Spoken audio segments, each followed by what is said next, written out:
Okay, am I audible, comrade? Yes. Okay, Shahram, if we're live, should we go ahead?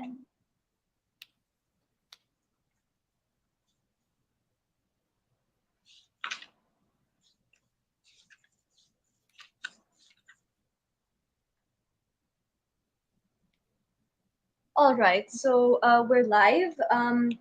Thank you to all who have joined our live stream. So today we are doing our third session on Marx's Capital, led by Comrade Shahram Azhar. So in the last session, Comrade Shahram talked about many things, and we got a lot of questions. And so basically, in this one, we'll be talking about global supply chains, particularly capitalism in the digital age and the sort of new forms of exploitation it's bringing forth. And the supplementary readings were shared, and it's going to revolve around volume 2 of Capital. So please just keep in mind that if you have any questions, they should be relevant to the topic, and you can leave them in the chat. And towards the end, we will certainly find time to put them to Comrade Shahram so he can respond. So without any further delay, I'll just give it over to Comrade Shahram to start. Hello, everyone. Good day, good evening, wherever you are, and wherever my voice is currently being heard. Welcome to our third seminar on understanding Marx's Capital in the 21st century. As you may have already noticed, we spent the first two seminars discussing Marx's life and how the project of capital really began to take shape after the defeat of the 1848 revolutions, where after Marx devoted the remaining part of his life to an understanding of the real world as it is, or the discipline of political economy. This quest for knowledge, this quest for learning how the real world works, led Marx to the ideas of the great political economists Adam Smith, James Stewart, David Ricardo, the physiocrats, the mercantilists, all the rest of it, people that I kind of briefly mentioned or talked about in the last seminar as well. In the last seminar, i.e. seminar 2, we dove into Capital Volume 1. And after briefly discussing the preface, which talks about the method of reading Capital, i.e. Hegelian abstraction, what exactly that means, how Hegelians use the science of logic, this text that Hegel wrote between 1812 to 1816, where Hegel came up with a new way of developing logic, hence the title of the book, The Science of Logic. And to cut a long story short, we learned that in that method of abstraction, the analyst, the person analyzing whatever he or she is analyzing, utilizes the method of abstraction to construct their own categories. And at that point in time, I drew upon the scientist Carl Linnaeus, who was a very famous biologist, and he's also called the father of taxonomy. Carl Linnaeus, to analyze his own object of analysis, used categorization on the basis of mammary glands and all the rest of it. Similarly, Marx, the analyst of value in motion, or capital as we defined it in the last seminar, Marx, as an analyst of value in motion, is trying to apply the same method of abstraction to understand how value is produced, step one, how it circulates in the veins of the capitalist system in processes that we're going to today define as circulation, and finally, next week, which is going to be our concluding session on the remaining parts of Volume 2 and a discussion of crises and crisis theory via Volume 3. Okay, So, what are we going to do in today's seminar? Today's seminar has been uh, described as an attempt to, that's my attempt, that's my objective, to connect Marx's Volume 2, Capital Volume 2, with contemporary supply chains. And I'll say something about Volume 2 in general in a moment, but briefly, let me remind you of the 4 or 5 main ideas that I covered in the last seminar. Okay? Let me remind you that what we discussed last week was the very, very specific question: what is capital? What is capital? That is to say, if we are to A, understand what this thing called capital is, and B, do something about it, then we'll have to have a very clear understanding of capital as a process. Capital as a process. What process? We said that the process via which value becomes more value, money becomes more money, we tentatively gave capital that particular definition. Because let me remind you, volume 1 of capital deals with the production of surplus value. So it makes sense for Marx to, let's use the word, abstract from the sphere of circulation and talk about it only in the precise sense that a commodity market exists. However, we want to focus on the hidden abode of production. Lesson number 1. Lesson number 2, we learned through this hypothetical example of Smith, the pizza baker, that surplus value is the particular form of unpaid work or unpaid surplus labor in the system called capitalism.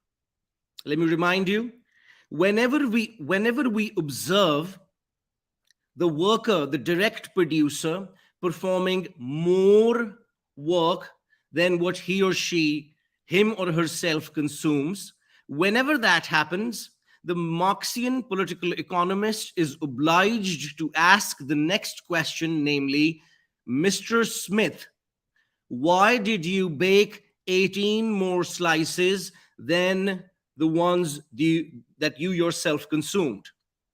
And once you get an answer from Smith, which looks along the following lines: Mr. or Miss Marxian economist, I did this, A, because I am the property of someone else.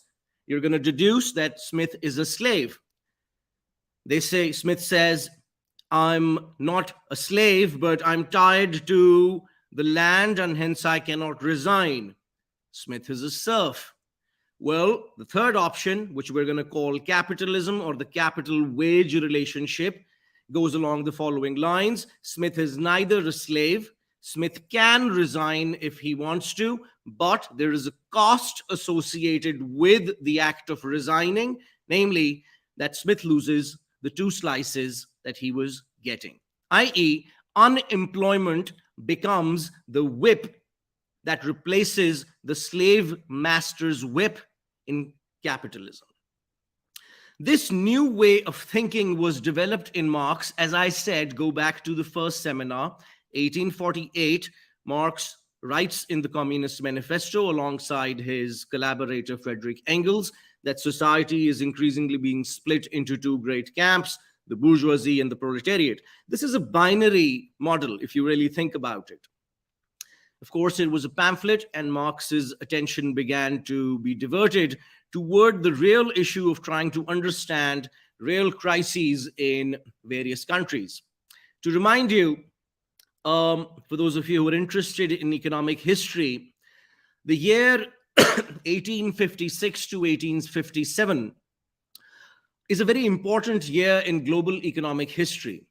Of course, the South Asians in the audience are immediately going to understand why, because in that particular year, Indians rebelled against the British Raj in what the South Asians call the War of Independence and the British called a mutiny. This is again a lesson in Hegelian vantage points. What you call something or how you conceptualize something depends on the vantage point. Anyway, so to cut a long story short, the year 1856 to 1857 marked a very major global economic crisis in the world of circulation, in the world of market formation, and all the rest of it. And I'll briefly allude to that in the next seminar as well. But to cut a long story short, Marx, who also wrote journalistic articles on India and America and all the rest of it, was observing these crises. And he began to devote his attention to not only questions of production, which he was already studying, but also questions of global finance, retail, wholesale, merchandising, and all the rest of it. Those are going to be the objects of examination in Volume 2. To briefly remind you, I discussed this very, very briefly in our first seminar. How did Marx begin to think about capital? Was it some scholastic exercise where the scientist is sitting in his little room doing the writing, coming up with equations and fancy ideas which his friends or her friends really enjoy thinking about? By the way, this is the way we used to do advanced microeconomics, because it makes no sense. The book called Masculel, it's a lovely book for anyone who really wants to understand neoclassical microeconomics. It's the standard textbook used in advanced PhD economics programs. I had to study it multiple times, but it's a very enjoyable, if not laughable exercise to realize that in that particular book, the alternative to Marxian political economy, the book starts with, the chapters begin with an idealized, fanciful consumer in the abstract. I kid you not, you can verify this with any person who's gone through the economics curriculum at an advanced level. It begins with certain assumptions about human beings, and then we reduce real economics to that particular assumed economic agent. That's a bit like trying to understand, the equivalent would be to begin with unicorns and then trying to deduce something about the real horse. In other words, you begin with this fanciful, fantastic construction of the horse, known as the unicorn, and then you work your way down from there to understand the real horse. That's the way it proceeds in neoclassical economics. But as I tried to demonstrate last week, Marx's attempt is to do the opposite. What does that mean? He's trying to begin with the real premises that we observe in the material world and then try to construct categories. It's an attempt, which is why it's a dialectical method. You can revise the categories as and when you please. If a body of Marxian political economists and other individuals who understand that conceptual arsenal, like the way you've approached the problem, rethinking Marxism, capital and class, competition, and blah, blah, blah. These are all peer-reviewed journals in the Marxian tradition. Submit your work, and that will be a contribution to Marxian political economy. What am I trying to say? What I'm trying to say is that when Marx began to construct his ideas or develop his ideas for the writing of Capital, he used to visit factories. He used to meet real business people.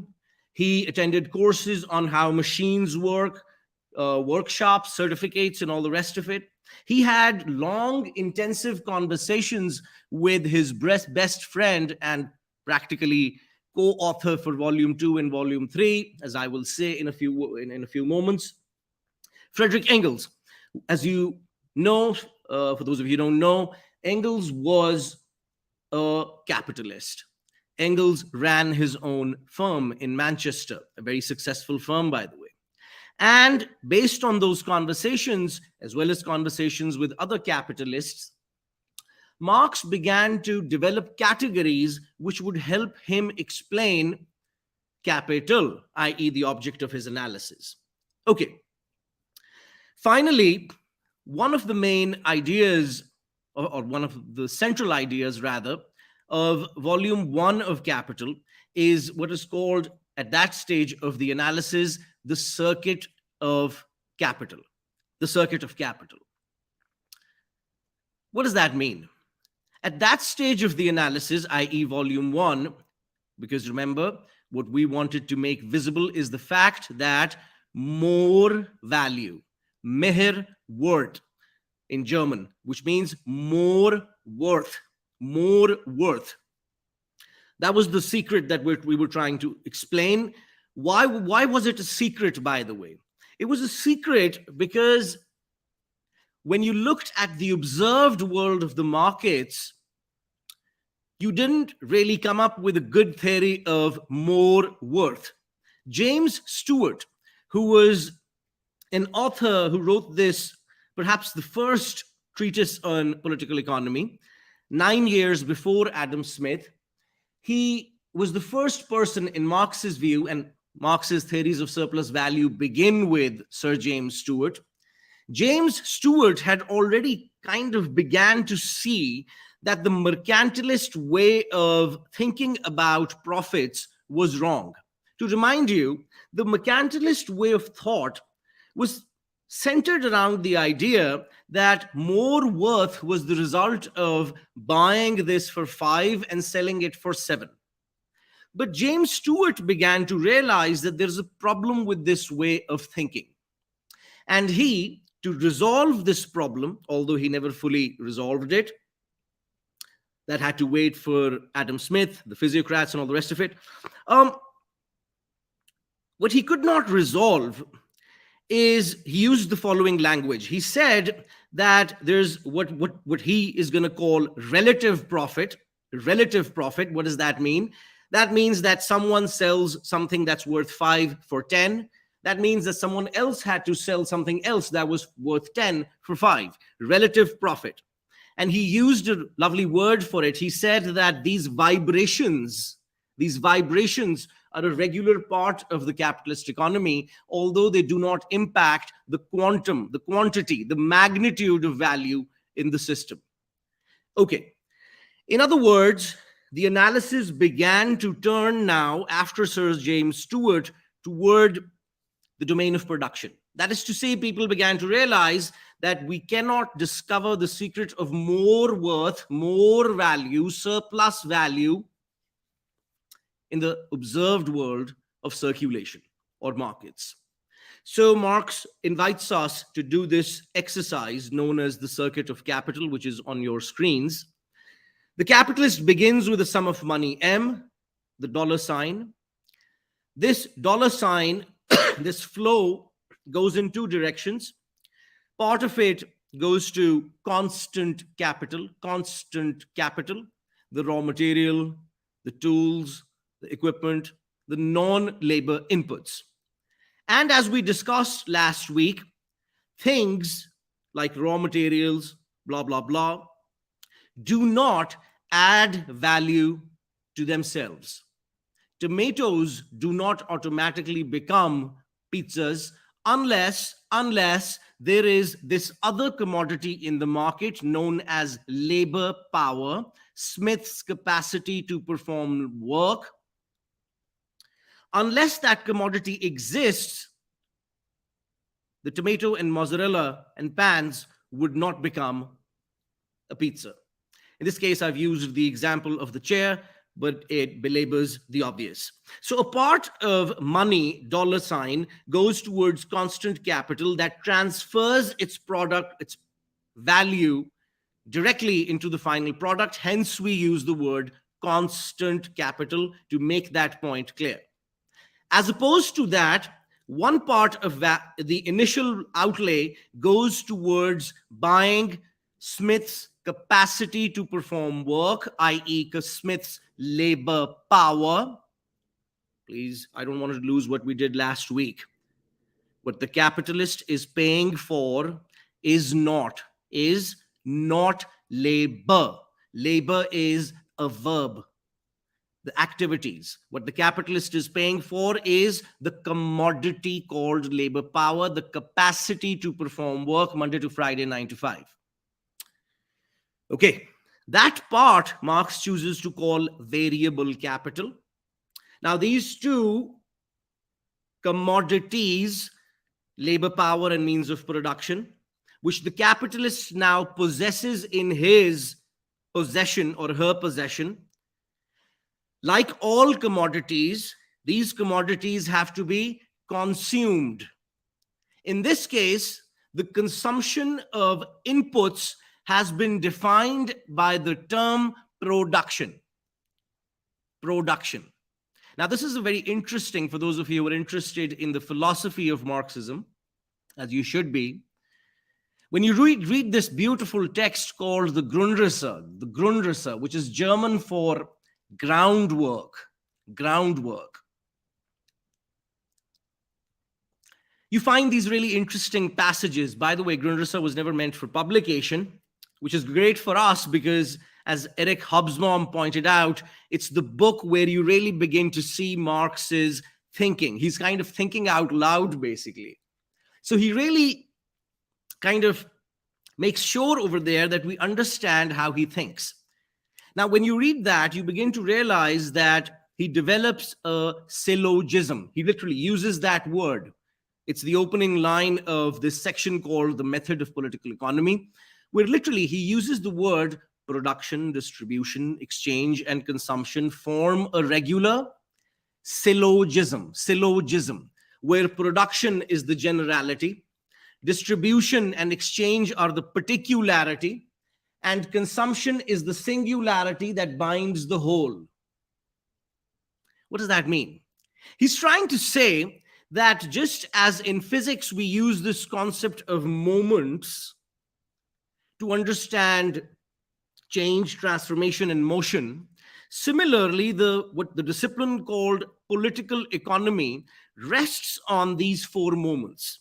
And depending on how these four things are permutated and combined, production, distribution, exchange, and consumption, we have different kinds of arrangements. So in other words, then Marx does this little interesting exercise where he says all production is consumption and all consumption is production. Now, for those of you who are not accustomed to the Hegelian way of thinking, being and non-being at the same time, what we call motion, for example, if you go for a run or observe a runner and try to develop a theory of running, you'll begin to notice that if I theorize this runner in a unit in time and space, freeze this individual as if I've taken a photograph, I'm not theorizing motion. To theorize the motion of the runner would imply, and these are the limits of language, as you can see, to theorize motion, one would have to argue that the runner is and not is at the same point at the same time. Hence, the thing is and not is at the same time in that time and space, in that particular location, and in that particular moment in time. So in other words, these conceptual categories, production and consumption, are linked with one another. What do I mean? Think about this diagram or the circuit of capital on your screens. Notice that dollars have become commodities, is it not? Dollars have become wood, nails, pans on the one hand, and labor power on the other. It's the act of dollars becoming commodities. Okay? Dollars becoming commodities. Now, dollars are in the form of commodities.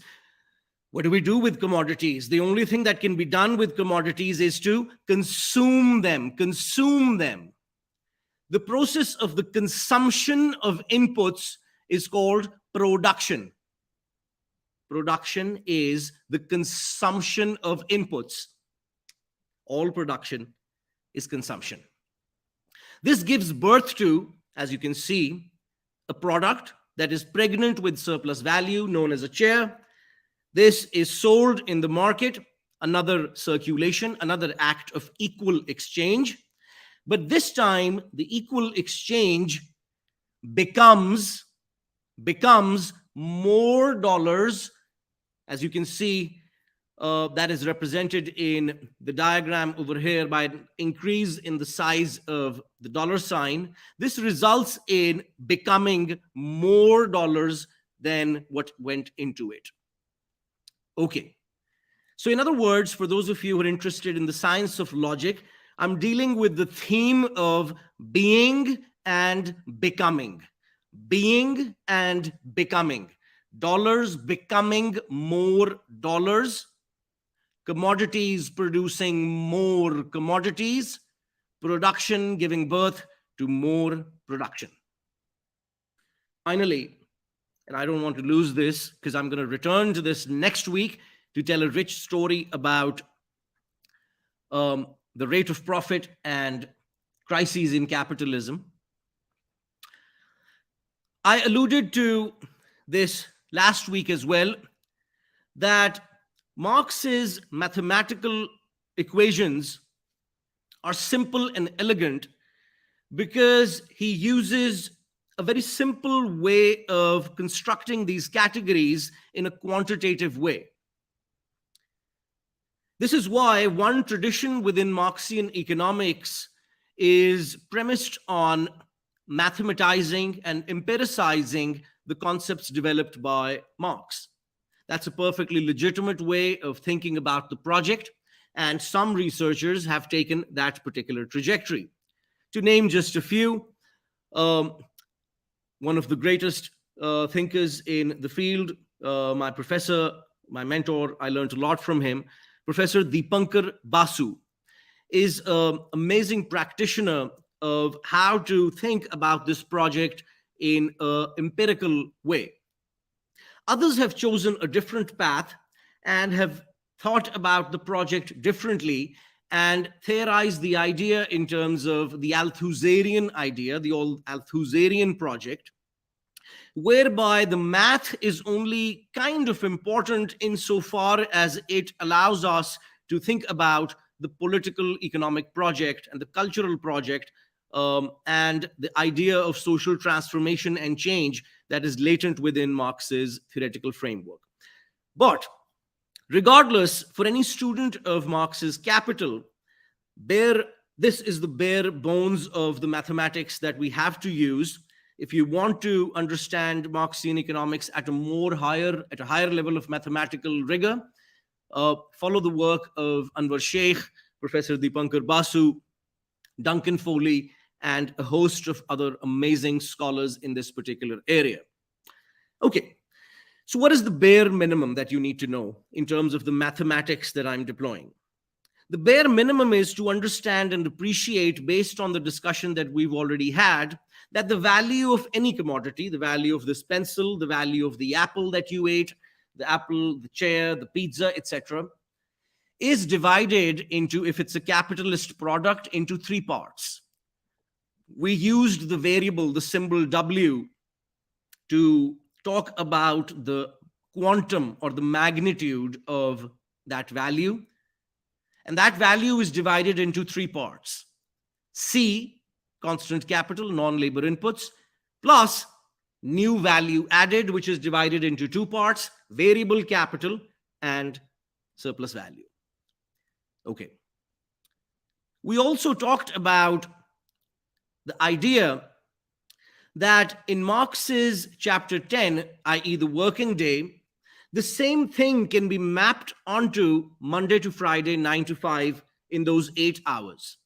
And we learned that in Marx's theory, the surplus labor component, B to C, for those of you who want to revisit the last video, this component B to C of the working day refers to surplus labor, or the surplus labor time, during which the worker has already reproduced their wage, so now they're working gratis, or what the capitalist is going to call their surplus value.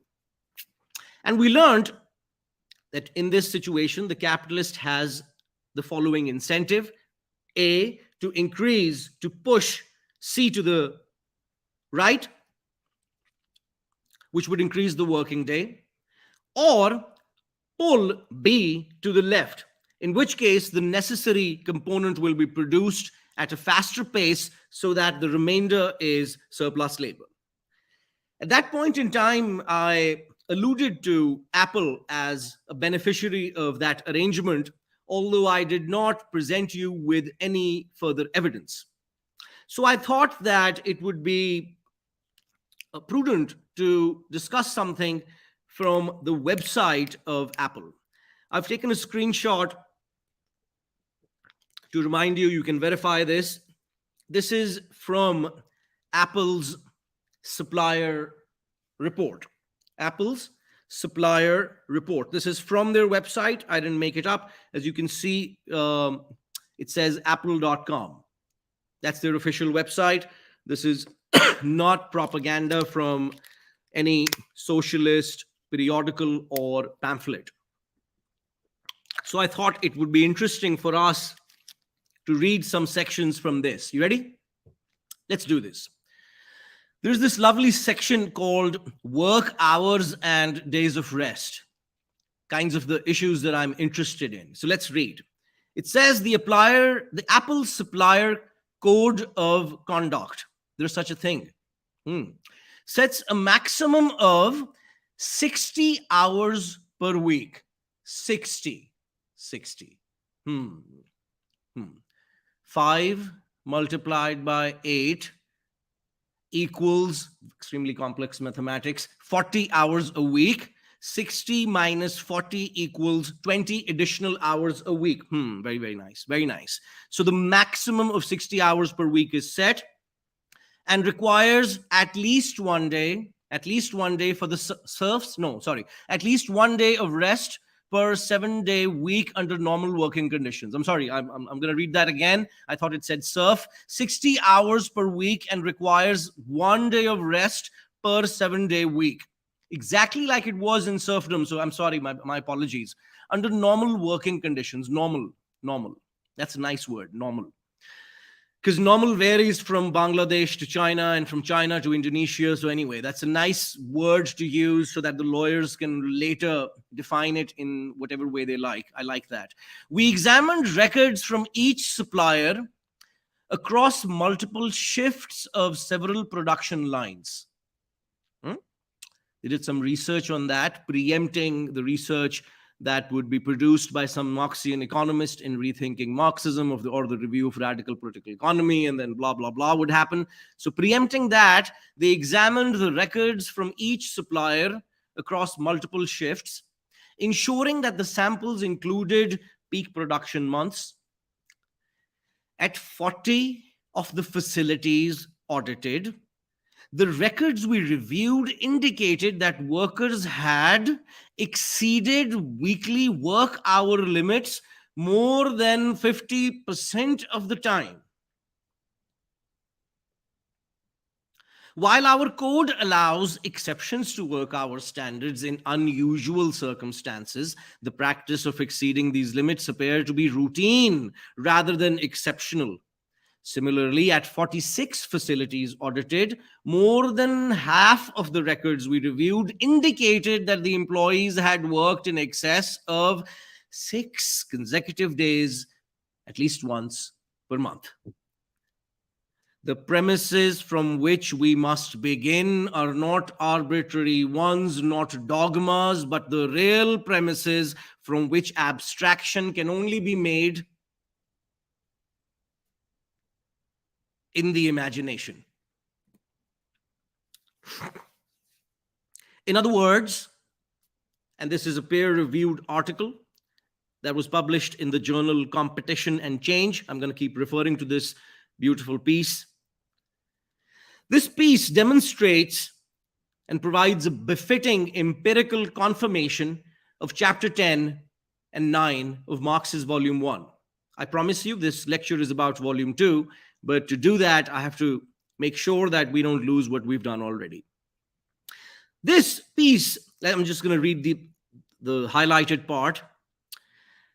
The Chinese state and local municipalities had raised the minimum, this is 2013, 14, etc., had raised the minimum wages in that region because of growing labor unrest and shortages and to expand the domestic market. In other words, class struggles were taking place in uh, these regions where workers were demanding a better life, higher wages, all the rest of it. So a class struggle was taking place, which led to the government making certain decisions about the minimum wage.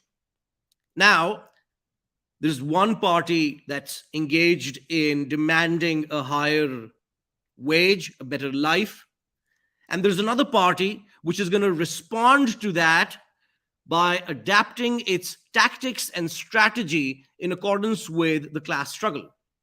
Okay, so what did the capitalists do? Electronics manufacturers responded to these and other pressures by intensifying the labor process. Punan Chan, 2012, page 400, quote, a group of young workers responsible for processing cell phone casings in the Foxconn factory, saying that, you ready? Production output was set at 5120. Workers know that because they have to do it. 5120, notice it's not 5121, 5120 pieces per day in the past, but this target has been raised to 6400 pieces per day. Relative surplus value. Over half of the employees worked over 90 hours overtime a month because their base wages cannot meet the local living standard. Calculate it. This is roughly, if you assume a 40-hour work week as the decent idea, as the baseline, you'll notice that this roughly corresponds to 2 weeks and plus some hours of work extracted out of Foxconn workers, Shanghai workers, etc., per month. Relative surplus value is the secret of profits. Now, why would capital do this? Why would capital move its supply chains to the east? For those of you who don't know, beginning with the 1970s and increasingly every decade after that,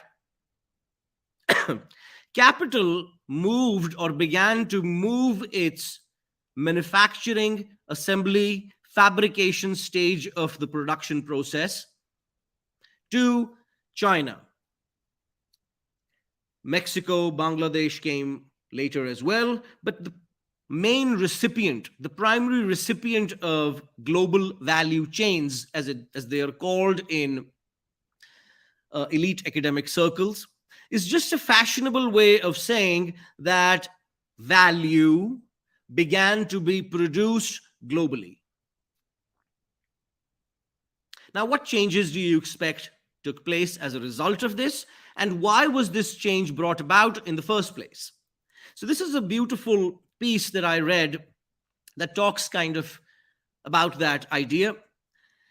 The formation of lead firm governed GVCs. GVC, global value chain. Lead firm is, for example, H&M, and the supplier firm, it would be the textile supplier in Karachi who's going to make the shirts for H&M. So H&M is the lead firm. That's the terminology used in the business as well as now in the GVC academic literature. Okay.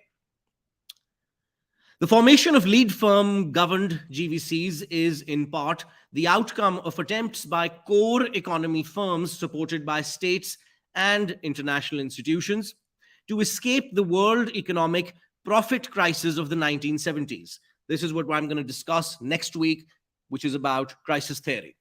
Having escaped this crisis, production became an increasingly important element for northern and later southern firms' competitive strategy. As Whalen noted over a decade ago, this is beautiful. Pay attention. The prime motivation behind offshoring is the desire to reduce labor costs, a US based factory worker hired for $21 an hour can be replaced by a Chinese worker who is paid 64 cents an hour. $21 an hour, American worker, American labor power, the capacity to perform work in and by an American worker, costs the capitalist $21 per hour. The capacity to perform labor, labor power, from a Chinese worker per hour costs 64 cents an hour. For those of you who are mathematically inclined, I want you to divide the number 21 by 0.64. 0.64. This is very advanced mathematics, so I'm going to be using a calculator. It gives me a number of 32.8. 32.8. What does that mean? I can buy, you guessed it, 32 with the same amount of money. That's the comparison that we're thinking about. Now, if you begin to already see and observe why Tim Cook decided to manufacture and assemble the iPhone in China and not in Ohio, you'll begin to realize that if you were put in his position, you would be doing the same thing if your objective was to maximize shareholder wealth. Because Tim Cook, remember what Marx said in the preface to Capital Volume 1. He said, and it was there in the video, it's recorded, go back and look at it. Marx said that I'm not talking about individuals here. Individuals are just, his words, personifications or dramatis personae of economic incentives and political incentives and categories. So in other words, if you were in this man's shoes, Tim Cook, you would be thinking along the same lines because of the following reason: $21 versus 64 cents. Okay. Kramer et al. Have done this amazing research on the value of an iPhone or the price of an iPhone, and they've divided it into its component distributions. In other words, they've asked the following question: if an iPhone is sold for, I don't know, $1,400, what percentage of this $1,400 goes towards Apple, non-Apple US companies, European companies, Taiwanese companies, Japanese companies, and South Korean companies?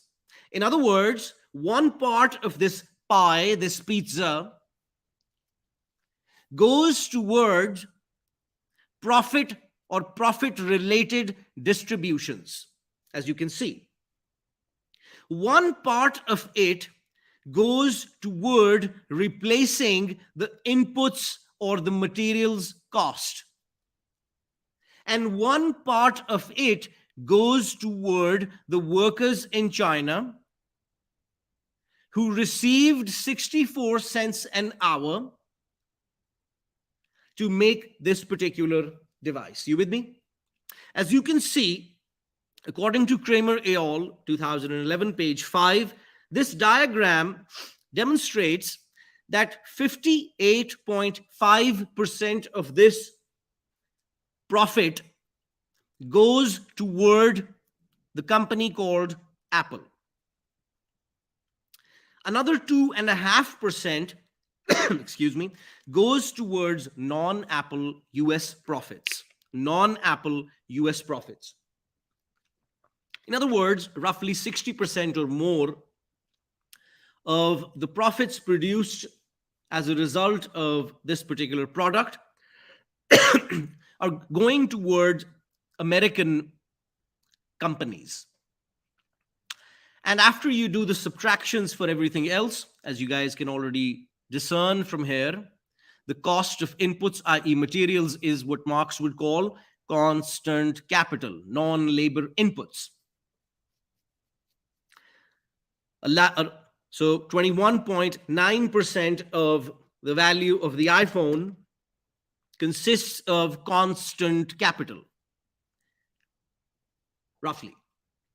78% is new value added, V plus S. That V plus S now goes toward, a part goes toward Chinese workers, 1.8%, and the remainder is distributed between the brotherhood of capitalists. The brotherhood of capitalists. Okay. What is this seminar going to achieve?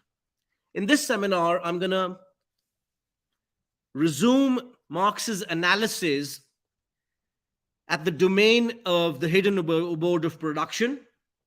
The product is now produced inside the firm. The Karachi supplier who makes this shirt has stitched the shirt, has converted it into a shirt that can be worn. This shirt now has a use value, as well as the fact that it is pregnant with surplus value. And at the gate of the Karachi textile firm, there is a quality control manager. For those of you who don't know, you can go and verify this. There is a quality control manager appointed by H&M, JC Penney, Walmart, blah, blah, blah. There is a quality control manager, it's an occupation, who has the following task to perform at the factory gate. Before loading these commodities, this shirt, onto the truck, which is going to whisk it away to Karachi port and from there to everywhere else, the quality control manager has the sorry job of looking at the shirt, its buttons, its thread, its use value, its quality, and coming to the following conclusion: this is a bad potato, this is a good potato. This is, you see what I'm saying? And the bad potatoes, by the way, just in case you were wondering, are going to be resold to you and me in Faisalabad, in Karachi, in Lahore, at a cheaper price, because they're considered, from the standpoint of the quality control manager, imprecise use values, bad products. Okay. The quality control manager now, based on this sifting that he does, orders the truckster to load these onto these boxes are loaded onto the truck. From where they leave, they're transported via a mechanism that we're going to discuss later. Okay, so this seminar, number one, is going to allow you to understand the importance of volume 2 of capital. Volume 2 of capital. Because here's the point.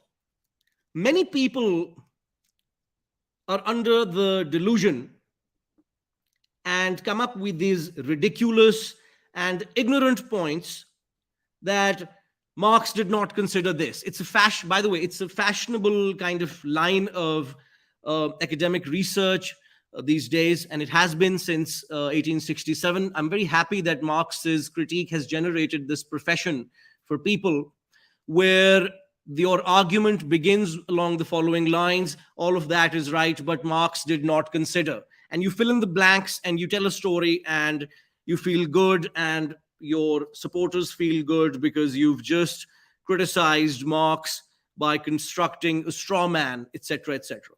So volume 2 really answers some of those ignorant questions. I'm sorry if you feel that that's harsh, but I reserve the word ignorant for someone who tries to talk about a subject that they're not aware of. And by the way, I did not get that principle from Marx. The definition of ignorance that I'm using in this particular case has been used by the great prophets of the past. as an ethical principle. Do not talk about a subject that you are ignorant of. And it also kind of, if you're not religiously inclined, it kind of also makes intellectual sense as well. Okay, so by the end of this seminar, you will be able to understand the importance of Volume 2 in Marx's project, number one. Number two, we're going to clearly distinguish between two different, let's use the word, moments called production and circulation. And I'm going to define them in a very clear way. Number three, as a result of distinguishing between the notions of production and the notion of circulation, we'll then be able to understand which activities are productive activities and which activities are circulation related activities. Think about it. Once we have a mapping of what is production and what is circulation, now the following step would be to visit the factories, the farms, the sites of production around you, and discern which occupations, which groups in society are engaging in, let's do it, production related activities, and which groups of workers or capitalists or other agents are engaging in circulation related activities. Number four, since I defined, or rather Marx defined capital as a process and not a thing, for those of you who are students of science, you would have immediately noticed that as soon as I say or define capital or anything in the world as a process, it automatically assumes that, let's do it, in the process of going from one to the other form, the thing, the process is going to assume multiple forms.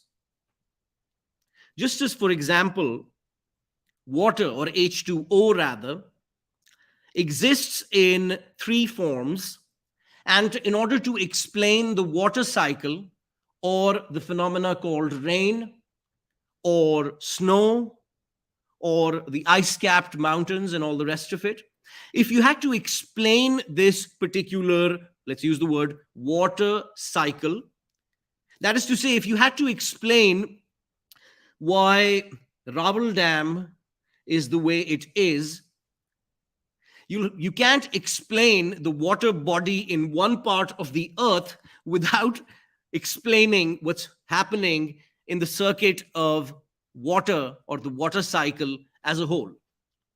And as soon as you make that your object of analysis, you'll notice that you'll have to, let's do it, abstract and construct categories that are appropriate to explaining that flow, is it not?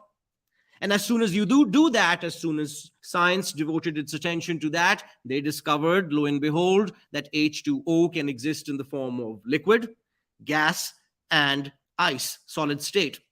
Number one. Then they began to discover that, well, okay, we have to explain the forms and their transitions. How does one become the other, become the other, become this? And in doing so, they identified processes called precipitation, condensation, evaporation. That is to say, these are, let's use Hegel's word, mediations that cause transformation in one being from one mode of existence to the other.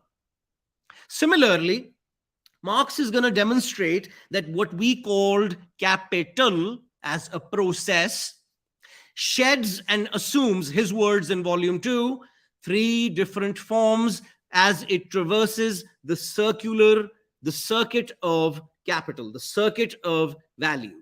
These three forms are, chapter 1 of volume 2, the circuit of money capital. Money capital. That's not the only form. Chapter 2, productive capital. Money that is now in the form of pans, mozzarella, tomatoes, as well as labor power. Productive capital. And third and finally, commodity capital. Those shirts that are now pregnant with surplus value lying on the gates of the Karachi supplier, ready to be shipped to Sweden, Norway, the US, and all the rest of it, where they will be sold. And this would be called commodity capital. Commodity capital, the shirts that are pregnant with surplus value, ready and waiting for the customer so that they can be reconverted into money capital. You with me? Okay.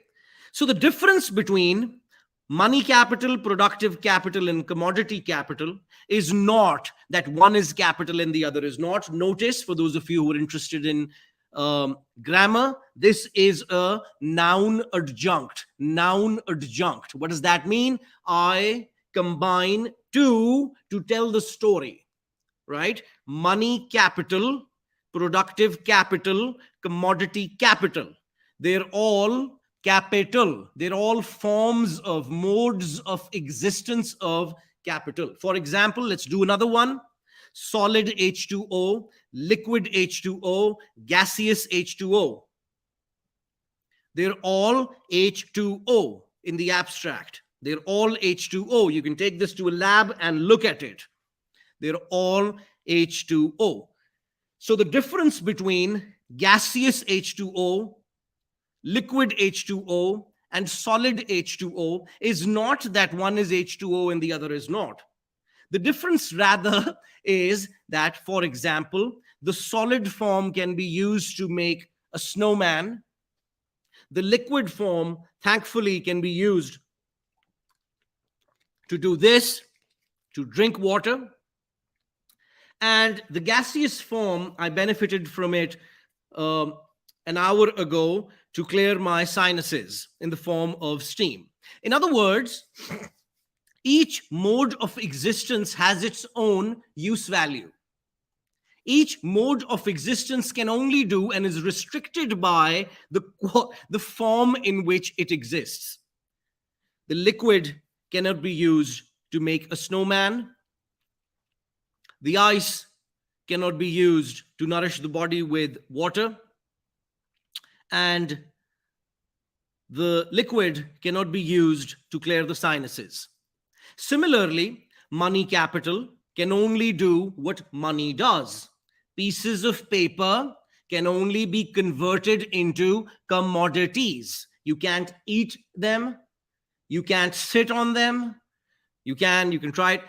You can't eat them. You can't sleep on them. You can't do anything with them other than looking at them and feeling good. Money cannot be used as an intrinsic item of utility. Productive capital. Okay, so I got rid of the money because I understood that money is not going to make more money. It's restricted by its form, where it can only be used to buy commodities. So I bought some commodities, labor, power, and means of production, and lo and behold, now my money capital is in the form of productive capital. Now I have a toaster and some bread slices, and I have Smith to produce jam and toast for the commodity market. Now, okay, my $50 has become a toaster, and what do toasters do? Toasters cannot be used to make chairs. Toasters can only be used to, you guessed it, do what they do. Produce the slices of bread that are toasted. So the productive form of capital, just as the money form of capital, is restricted by what each form can do. Similarly, once we now have the produced chair or the produced pizza, i.e. commodity capital, that commodity can only be used, for example, this shirt can only be used to clothe myself. It cannot be used, well, in some cases, to discover the use value of things is the work of history, Marx says. So things can be used, for example, an apple can be used to nourish your body with iron, or a juggler can use it to juggle it in the circus. But to discover the use value of things is the work of history, regardless of why the customer bought that product for the use value that they needed it for.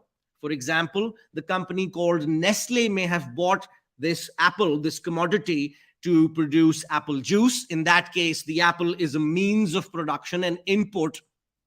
And I bought it to nourish my body with iron, and a clown in the circus bought it to juggle it and entertain his audience. Regardless of the use value, the reason why, is it important to talk about it? Yes. But at this stage of the analysis, we're not interested in the peculiar form, we're interested in commodity capital. So it belabors the obvious to point out that as an apple, the apple cannot do the job of a chair or money. So you're going to be learning that capital has three main forms: money capital, productive capital, and commodity capital. Number 5, we're going to argue, and this also stems from what I said last week, that since capital is a flow process, it's a flow. I used the metaphor of water just a few moments ago. Since it's a flow, and I literally mean that it's a flow, every flow can be understood by distinguishing between the stock at any particular point in time and the flow. This is known as the stock flow process. And I'm going to model capital along those lines to demonstrate how this happens in the next hour or 2 hours. Number 6, through this understanding, we're going to be discussing the following truth about the capitalist system: that when we produce things, they're not sold instantaneously. When we hire workers, that doesn't happen instantaneously. The HR team has to write a job ad, it's advertised, people apply, there's interviews, and blah, blah, blah. It takes 3 months to hire the workers.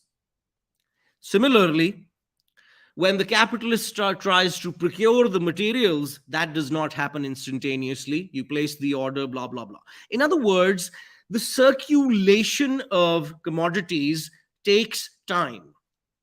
And in volume 1, we abstracted from that particular point because we were talking about the time of production. So we abstracted from the time of circulation and circulation costs.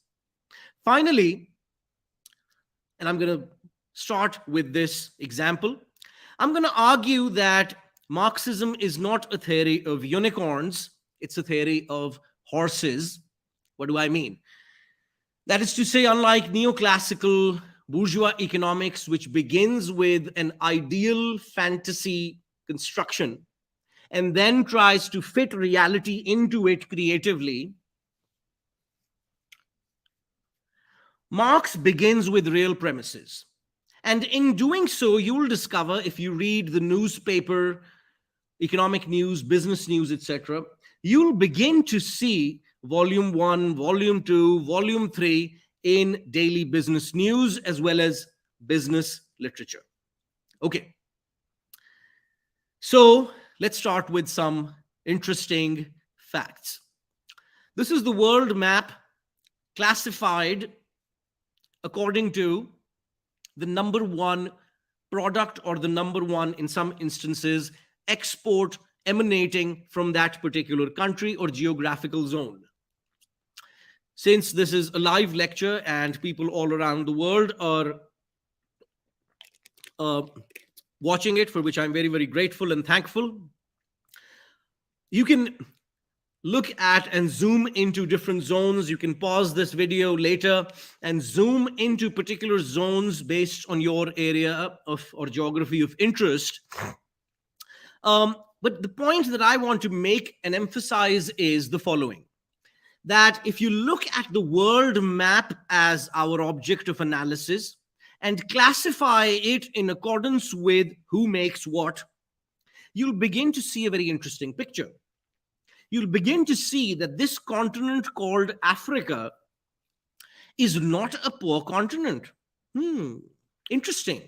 It has gold, diamonds, uranium, iron, natural gas. It has a lot of wealth. Very interesting. Would that somehow, ask the following question and do the research and read the economic history, have something to do with the fact of colonization? That is to say, can we begin to argue, looking at this and this alone, that whatever I'm about to say later has a history rooted in colonial history? And when you get the time, do this. Ask the following question. Look at these countries and ask yourself, why did the country that colonized this particular country, why did it do it? And that will provide you with a hint in terms of how contemporary supply chains evolved, because contemporary supply chains began to evolve soon after capitalism emerged as an economic system. And in the last 5 to 6 decades, in a process called neoliberalism, this process has intensified further, but the trajectory, the direction has been there since day one. This is a picture that tells you about the world's busiest container shipping seaports in 2012, about 12 years ago. I'm going to show you the updated analysis in a moment as well. But this is a picture that shows you the millions of TEUs. That's the metric used by the shipment industry. As you can see, they're located in a particular country and most of them are located in particular geographic zones. Look at that accumulation of yellow dots. Why? What explains this particular fact? Does this fact merit theorization? As I will argue, it does. This is the updated data. I uploaded it. I got it from the website yesterday. And as you can see, of the top 10 ports by throughput, as the measure indicates, in million TEUs, of the top 10, number 1 is China, number 3 is China, number 4 is China, number 5 is China, number 6 is China, and number 8 is China. So not much has changed in the last 12 years, as you can see. The Netherlands, the port of Rotterdam, is number 13. Okay. This is a visual description of the world's largest ports by cargo volume per year. Now, without going into the details, I just want you guys to look at the blue lines and their intensity. As you can see, and if you begin to zoom into these, you'll begin to notice that there's 3 distinct zones of activity. And it seems as if telling a story about the world economic system and how its networks are connected with one another would be possible if we were to map the movement of, let's do it, value onto geography.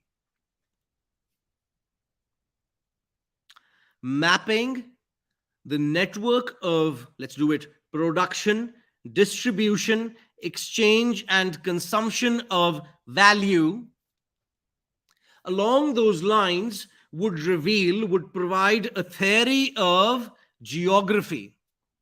Indeed, the geographer and eminent Marxist scholar David Harvey works on his theory along precisely those lines. What he calls, for those of you who are interested, the territorial logic of capital is an application of Marx's volume 1, 2, and 3 to geography. This is a slightly blurry picture. My apologies for that. But what you're looking at on your screens is an visual depiction of global infrastructure, railroads, highways, pipelines, geostationary satellites, blah, blah, blah, all the rest of it. As you can see, this also seems to confirm that there's 2 or 3 distinct zones where there's a lot of activity, and then there's places where there's no activity. Okay, what am I trying to arrive at. What are the real premises of Volume 2 of Marx's Capital? To remind you, as with anything written by Karl Heinrich Marx and people who use his conceptual arsenal, the attempt is to analyze the object of analysis, any object of analysis, by looking at and defining as clearly as possible, let's do it, the real premises from which we must begin. The real premises of Volume 1 are the murder of Tarun Saxena, the suicides of Foxconn workers, the exploitation of Bangladeshi women producing the shirts inside the factory. So, in other words, since our primary objective was to look at the totality, which totality? Capitalism, from the standpoint of the hidden abode of production, it made sense to abstract from the domain of circulation. Today, when we discuss Volume 2 and next week, we're going to be abstracting from what we were zooming into last week, i.e. the hidden abode of production. And let's do it. We're now going to zoom into the domain of circulation. Okay. Now, in doing so, I'm going to try to argue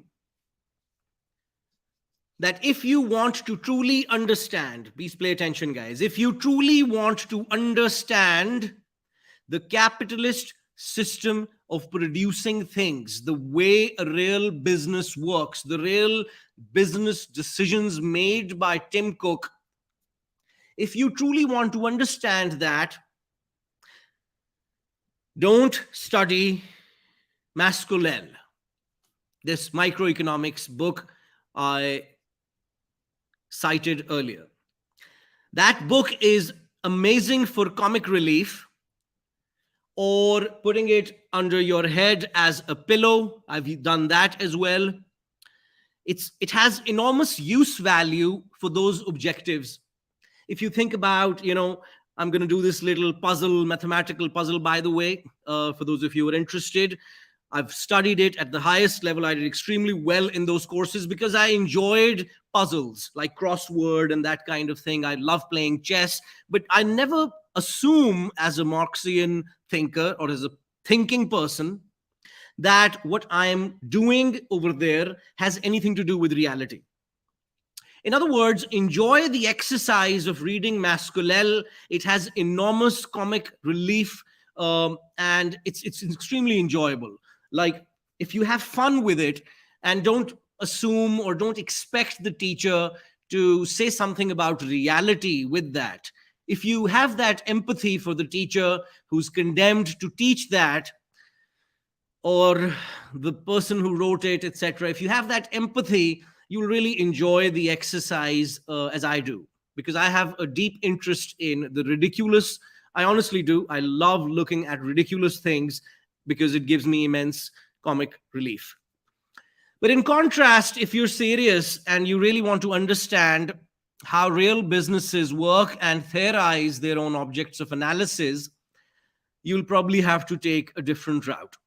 So today, I wanted to emphasize two concepts that are regularly deployed in business schools, taught to business school students, etc.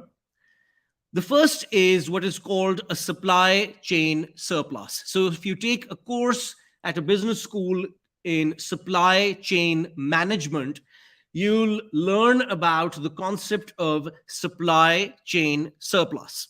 And the second concept you're going to learn if you take a course in procurement and logistics or a course in marketing is the concept of lead time. Lead time. You can verify this, you can check this online.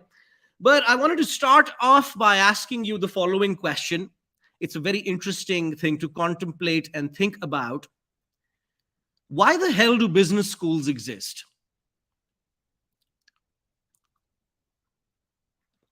That is to say, in every university, Why do we have two different departments talking about the same thing? Why do we have an economics department on the one hand and a business school on the other?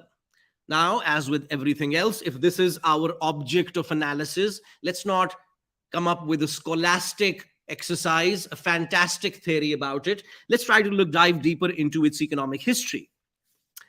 You'll begin to notice that if you go into the history of the Wharton Business School, the first business school in the United States, the second in the world, the first was built in France.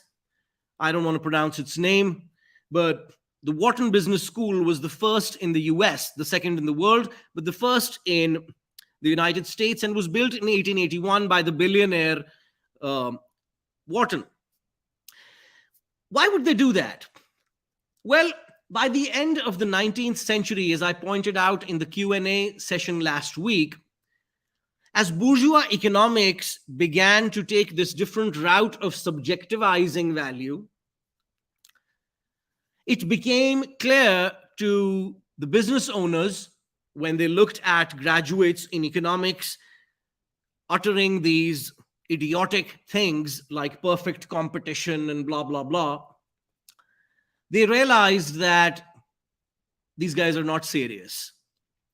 They're not serious about how value is made, how value circulates. They're not serious about that stuff. This is laughable.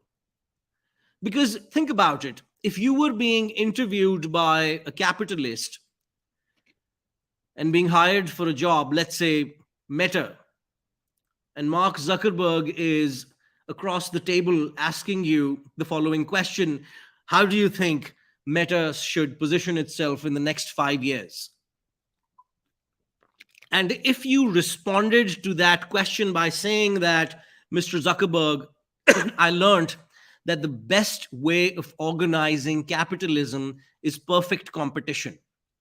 And if only we could get rid of crony capitalism and corruption and blah, blah, blah. And if only we could ensure that the government doesn't intervene. And if only we could get rid of monopoly. And if only we could make sure that the price equals marginal cost. If only we could do that, then everything would be fine. Mark Zuckerberg is going to look at you with an incredulity as if you had just come from Jupiter. Because they're going to point out that the aim of Meta is to maximize shareholder wealth, which means that Meta wants, or Apple wants, or H&M wants, pick your favorite, wants a monopoly. They don't want competition. So the language that you learned celebrating capitalism, this unicorn called perfect competition, you spent a semester celebrating that. But all that you did in this period was precisely that: celebrate something which is useless. So the business owners, because they had the money, decided to go beyond this naive and idiotic conception of thought, theorizing, and thinking about economics, and decided to devote their attention to actually acquiring information and knowledge about how to make surplus value. For those of you who don't know, this is Mr. Warren Buffett, one of the, depending on the time of the year, one of the richest individuals in the world today. Mr. Warren Buffett says the following about economists. He's the richest man in the world, so I'm assuming he knows a thing or two about the production of surplus value. He knows something about profits, or at the very least, he knows how to make capital. So here's what he says. This is from the CNBC. He says, this is his words, by the way, I didn't make it up. He says, I don't pay attention to what economists say, frankly. You see, he's busy playing his guitar. Buffett said 2 years ago, well, think about it. You have all these economists with 160 IQs that spend their life studying it. Can you name me one super wealthy economist that's ever made money out of securities? No. In other words, Warren Buffett is arguing that if these people truly understood capital, in his mind, the only worth or use value of such a theory of capital would be to make money. Exactly like Karl Marx's mother, by the way. Remember what she said? She said if Karl had made a lot of capital instead of writing a lot about it, that would have been a lot better. But I have some news for you as well as Mr. Warren Buffett, that it turns out that the fathers of communism, Karl Marx and Friedrich Engels, were quite the savvy investors. Marx wrote this letter to Engels in which he says, I have, which will surprise you not a little, been speculating, partly in American funds, but more especially in English stocks, which are springing up like mushrooms this year, and which are forced up to quite an unreasonable level, and then, for the most part, collapse. He's talking about the stock market's tribulations.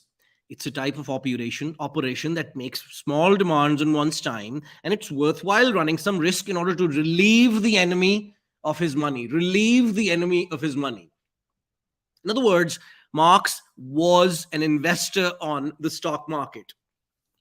When Engels, his collaborator, his best friend and co-author, retired in 1870 at the age of 49, this is a lovely book called Marx's General, written by Tristram Hunt, which talks about this particular thing. When he retires at the age of 49,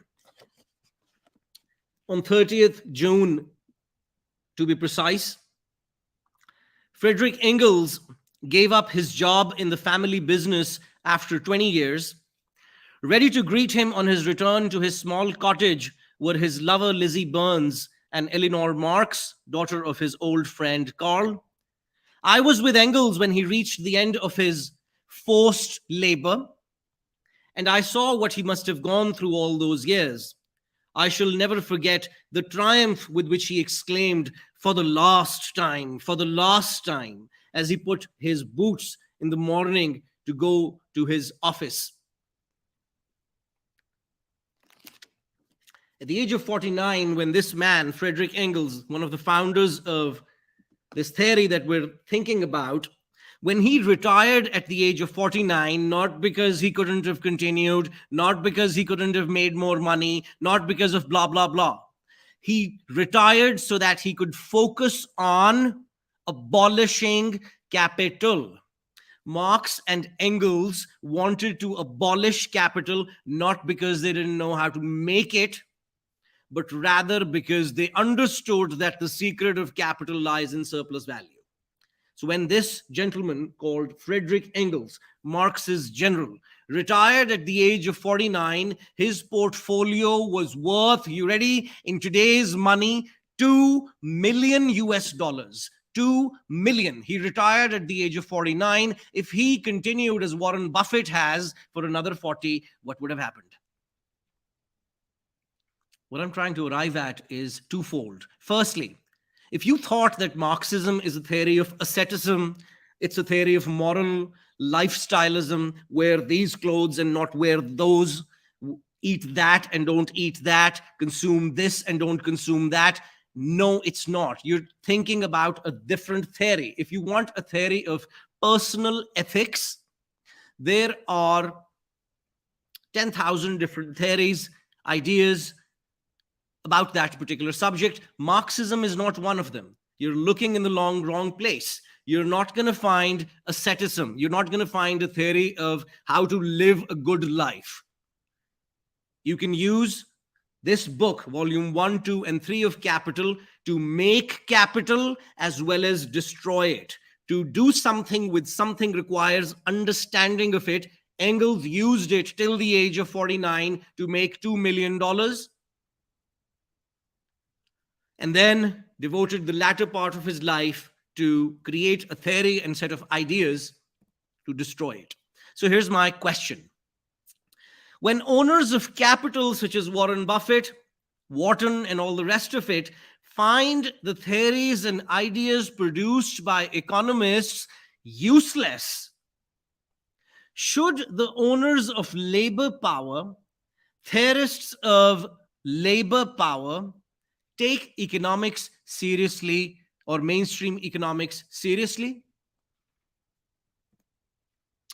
Let's dive into the real premises even further. This is not my definition. When a business school student takes an advanced course or even an intermediate level course in supply chain management, supply chain logistics, supply chain analysis, depending on which university you go to, it's called different names, you're going to encounter a definition of this term.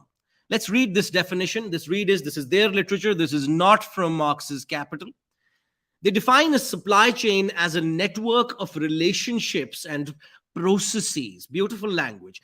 Network of relationships, processes that work together to source, produce, and deliver the goods and services that an organization needs to operate. The supply chain begins with the raw materials. Constant capital? No, sorry. It doesn't say that. The supply chain begins with the raw materials that are used to create a product and ends with the delivery of the product to the customer. In between, there are a number of steps that are necessary. Let's read this. Transform the raw material into a finished product, including manufacturing, assembly, and packaging. Each step in the process requires different skills and resources which must be coordinated in order to keep the supply chain running smoothly. Real premises, real words. No unicorns, only describing the fur of the real horse, its hooves, its nose, the sound it makes, blah, blah, blah. Beginning with the real premises, not the unicorn. For those of you who are interested, a supply chain management course or a textbook typically includes this section as well, which walks you through the major technical revolutions in the world of transportation and freight relocation that allowed supply chains to be globalized. For those of you who are interested, you can pause this later. But between the 1950s to 1970s, a revolution in freight technology took place known as the rise of containerization.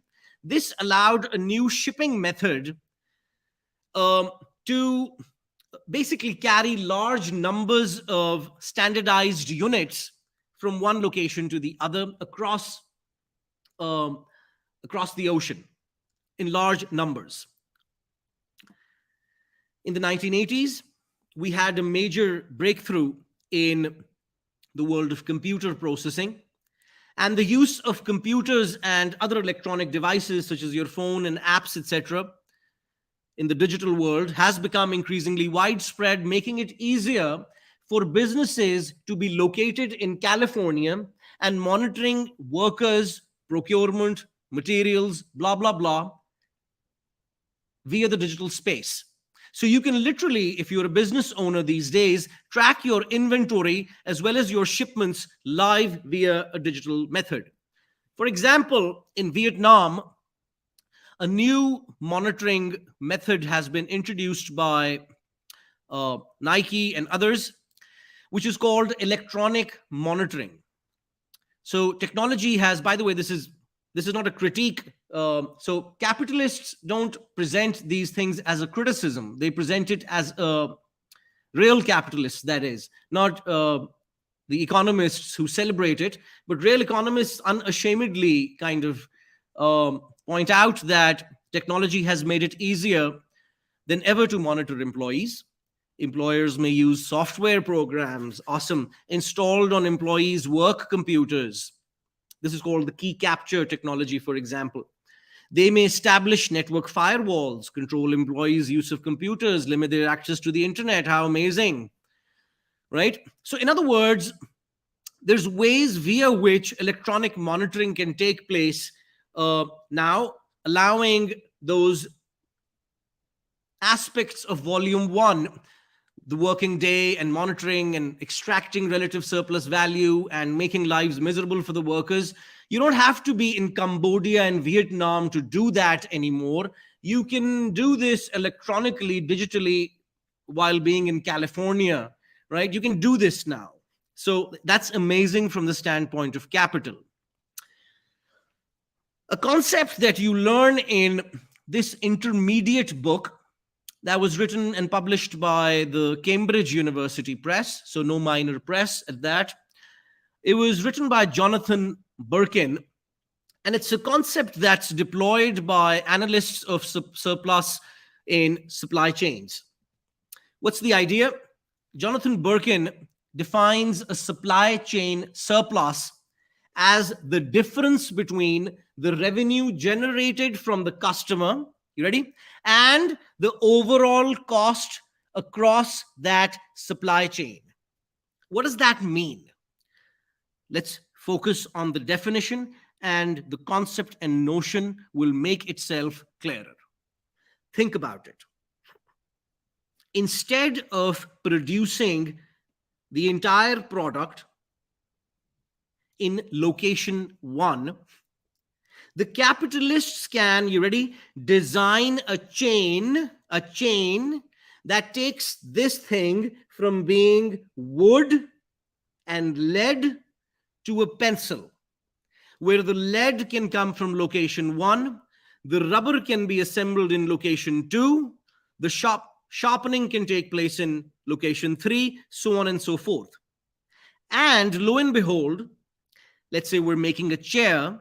If there's a revolution in the way a hammer is produced in Cambodia, such that that hammer can be produced at a lower cost of production than the hammer that was used to make the chair and was being procured from Norway, if such a revolution has taken place in any component of the supply chain, a firm that bought its hammers to make the chairs, remember, firm A makes chairs, firm B also makes chairs, but firm A finds that Cambodian supplier who makes the same hammer at a cheaper rate, and firm B doesn't.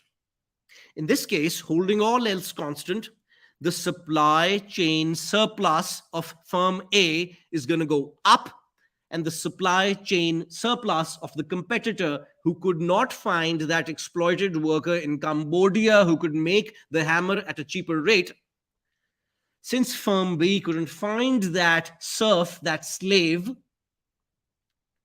on planet Earth, what Frantz Fanon called the wretched of the earth, since firm B could not find that particular individual and firm A did, the supply chain surplus, according to Jonathan Birkin, would be higher for firm A. In other words, this theoretical concept operationalizes itself when we think about the sharing of the profit, his words, that remains after subtracting costs incurred in two spheres. Please focus. Costs incurred in the production and the delivery of the products.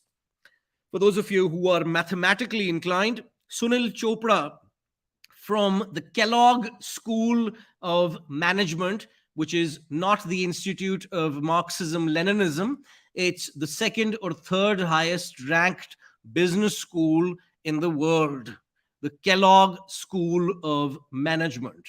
The Kellogg School of Management. Sunil Chopra, in his 6th edition of this book, comes up with this amazing formula where he defines the supply chain surplus as revenue generated from the customer. Remember what we did last week? This is W minus C plus V. You see what I'm saying? The production cost and the delivery cost. If I subtract from the revenue, Sunil Chopra says, the circulation cost and the production cost, I'm left with the notion of a surplus. Now, since this is a lecture on Capital Volume 2 and not Sunil Chopra's supply chain management story, in chapter 5 of this book, Marx says something identical. He says the total time during which it describes its circuit is therefore equal to the sum of its time of production and its time of circulation. The total cost is equal to production cost plus circulation cost. The second concept I want to interact with, and this is again from the business world, from the business literature. I got this screenshot from a very famous website. This is the concept of lead time. Lead time. Lead time is the concept used in business literature as well as business people in their daily language. It's the time that passes from the start of a process, its initiation, to its conclusion. The lead time. The lead time. Now, as you can see, it depends on the lead time, and the concept will depend on the business itself. So there's different kinds of lead times. Lead times. Let me give you an example. When you go to a restaurant, typically, by the way, you can talk to someone who owns a restaurant, runs a real restaurant, and they'll give you the other side of this story, the real premises from which you must begin. Here's what's happening. You go to the restaurant, and if it's a good one, you are greeted by an individual who's standing at the door. And they ask you, how many people in your party? And you say, I don't know, 15.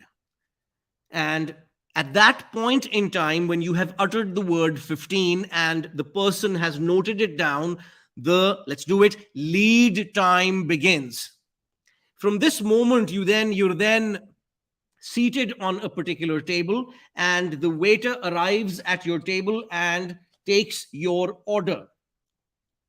This would be the ordering time. The ordering time, the time it takes the customer to look at the menu and utter the words French fries.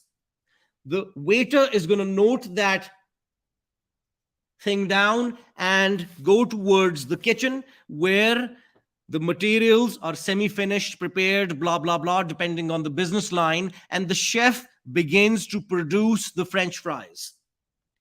In about 15 minutes, the production of the French fries is completed and the product is ready for delivery, and the consumer is going to receive those French fries and stuff himself with that particular use value. Lead time. Lead time. Okay, now let's do this. Lead time can be divided into multiple categories depending on what we're looking at. There's what is called customer lead time. Customer lead time. The time from when the customer's order is confirmed until it's fulfilled. Material lead time. The time that it takes to procure materials from suppliers. Production lead time. The duration of the production process. Cumulative lead time. You'll encounter exactly the same words in Marx's volume 2. Same words. Now, what is true of the restaurant, in this case, the food industry, is equally applicable to the chair, to the iPhone, to the shirt, to the guitar, to the toothbrush. It's equally applicable to every single commodity in the world, and we can extend the same analysis at the level of what is called the global value chain. The global value chain. A product first goes through a process called design. Some designer who went to fashion school used their nerves and muscles to come up with a new idea for a shirt.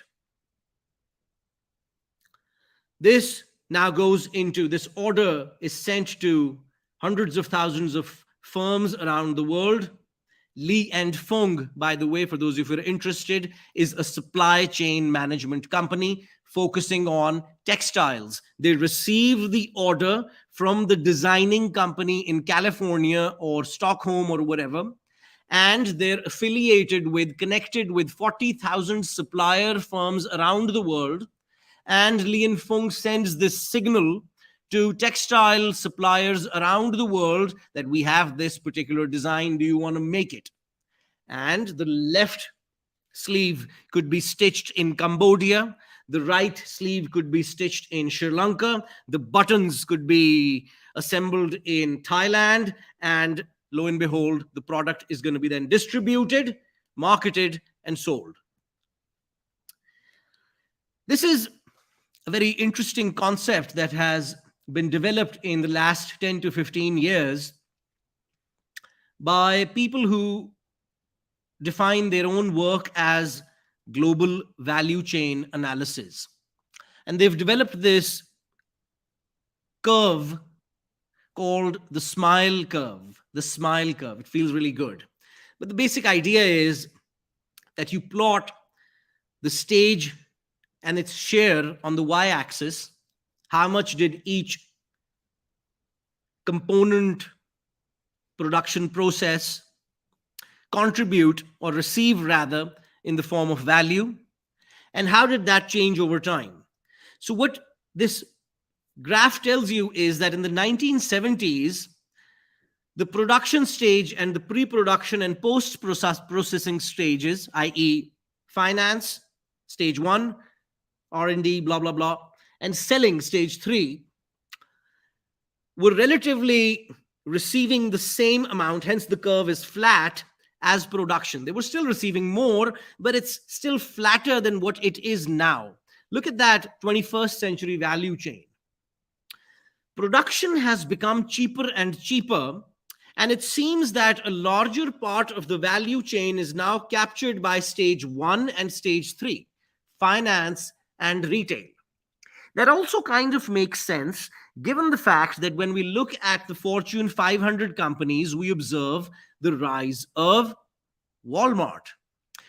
Now, we observe the rise of Walmart, we observe the rise of Berkshire Hathaway, Warren Buffett's company. We observe the rise of financial firms, and we observe holding companies. Warren Buffett's company is a holding company. It literally just holds other companies. That's why it's called a holding company. We have these financiers getting really, really rich, and we have these sellers getting really, really rich, and the production guys are not doing as well. This has to do with the false notion of value that bourgeois economics suffers from. Bourgeois economics believes that value added is the same thing as value received. Because, to remind you, in bourgeois economics, the ideology is, the goal is to argue that you got exactly what you made. Because capitalism is a fair economic system. In contrast, if you adopt a Marxian approach to this, you'll begin to see that production contributes value and circulation redistributes it. So depending on which theory you deploy, you're going to arrive at a different understanding of the facts. Okay. I'm now going to dive into the place of, or the position of volume 2 in Marx's analysis of capitalism. For those of you who don't know, Marx could only live to publish volume 1 of Capital in 1867. That is to say, this is the only book in the 6-part series of the set of books that we're jointly calling Capital. Only volume 1 was published by Marx himself, published, edited, blah, blah, blah, revised. Volumes 2 and 3 were published, edited, brought together by Friedrich Engels. And if you read the preface of volume 2 carefully, the one written by Engels himself, it begins with the words, "It was not an easy job to prepare the second volume of Capital for publication, and particularly in such a way that it appeared not only as an integrated work, but also as the exclusive work of its author and not its editor, i.e. Friedrich Engels. The task was made more difficult by the large number of versions, most of them incomplete. Only one of these, manuscript 4, had been completely prepared for publication. The main body of the material, if it was fully worked out in content in the main, was not so in the language. Now, what he's trying to say is that he faced a number of challenges. At the end of a chapter, in his haste to go on to the next, Marx often left a few disconnected sentences to serve as guidelines.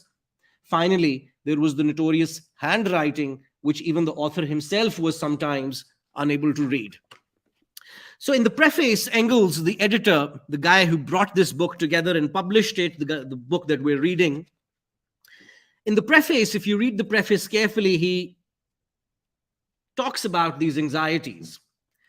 And if you read his letters, he's talking about these anxieties with other friends as well. So, for example, in a letter written to Lavrov on the 5th of February in 1884, Engels says, the second volume, if you only knew, my old friend, how it weighs on me.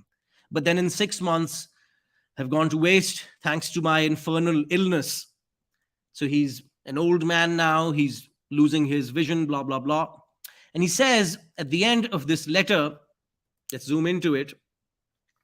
He says, and I really want you guys to understand this, and this is critical to what we're about to discover next. Engels says to Lavrov in 1884 that the second book is purely scientific, dealing with questions as from one bourgeois to bourgeois.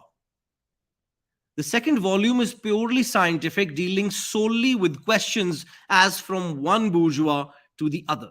What does that mean?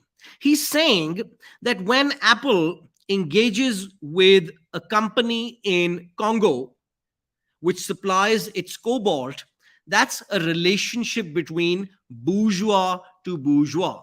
Or in the business world, these are called, ironically, B2B. Except they don't mean bourgeois to bourgeois, they mean business to business. But you guys, as Marxian economists, can change the meaning of B to bourgeois to bourgeois. So there's one kind of exchange taking place in the capitalist world, which is B2B, business to business. And the other kind of thing is B2C, a business that sells to the customer. In other words, the output of the world economy or any supply chain is the result of B2B businesses and B2C businesses. And when B2B or business to business exchanges take place, this would, let's do it, recirculate already produced value. Marx, as you know, Capital Volume 1 was published on 14th September 1867. So about 6 months later, Marx begins to think about Volume 2, blah, blah, blah. And he writes to Engels, and he says, in Book 1, i.e. the stuff that we covered last week, we content ourselves with the assumption that if in the self-expansion process 100 becomes 110, the latter will already find in existence in the market the elements into which it will change once more. So we kind of assumed that as soon as the shirt was made, it was sold. C prime to M prime happens instantaneously. We assumed that when the order is placed for the cotton to arrive from France, that happened instantaneously. We assumed that the hiring of Smith took place instantaneously. In other words, we assumed that the next stage was instantaneous. But now, i.e. in Volume 2, we investigate the conditions under which these elements are found in hand, namely the social intertwining of the different capitals, supply chains. The social intertwining of the different capitals. The relationship between H&M and the supplying firm in Karachi and Dhaka, the social intertwining of different capitals, the lead firm called Apple and the supplying firm called Foxconn and the retail firm called Best Buy and the financing firm called Bank of America, the social intertwining of the different capitals.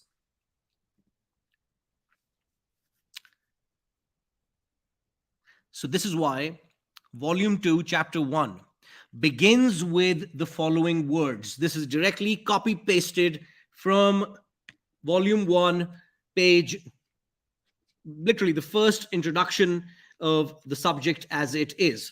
So this would be page 109 for those of you who want to follow along of Capital volume 2. Marx says that in volume 1, we did the following theorizing. We said that the circuit of capital can be divided into 3 stages. Stage 1, the capitalist appears on the market as a commodity buyer, and he buys 2 kinds of commodities: means of production and labor power. At this stage of the analysis, the capitalist's money becomes commodities. In the second stage, called production, the capitalist productively consumes these commodities that he's gotten. He acts now as a capitalist producer of commodities. In the last phase, in the first phase, he was just a buyer. How do I know that? Go back to that hypothetical exercise I did with you guys last week. They go and buy some tomatoes and mozzarella and cheese and pans. They come home, they put it in the fridge, they don't produce anything. And that is to say, they just bought it and resold it. You don't increase any new value, no production has taken place. Second stage, P. The third stage is to return to the market as a seller. The commodities are turned back into money, or they pass through the circulation act, C to M. You with me? He's saying that in volume 1, I focused on these 3 stages, and then I zoomed into stage 2.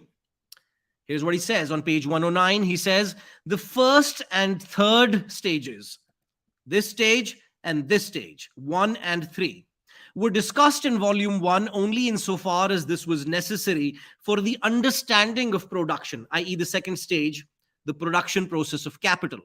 For this reason, look at the words that I've highlighted, the various forms which capital, beautiful word, strips off in the repetition of its circuit.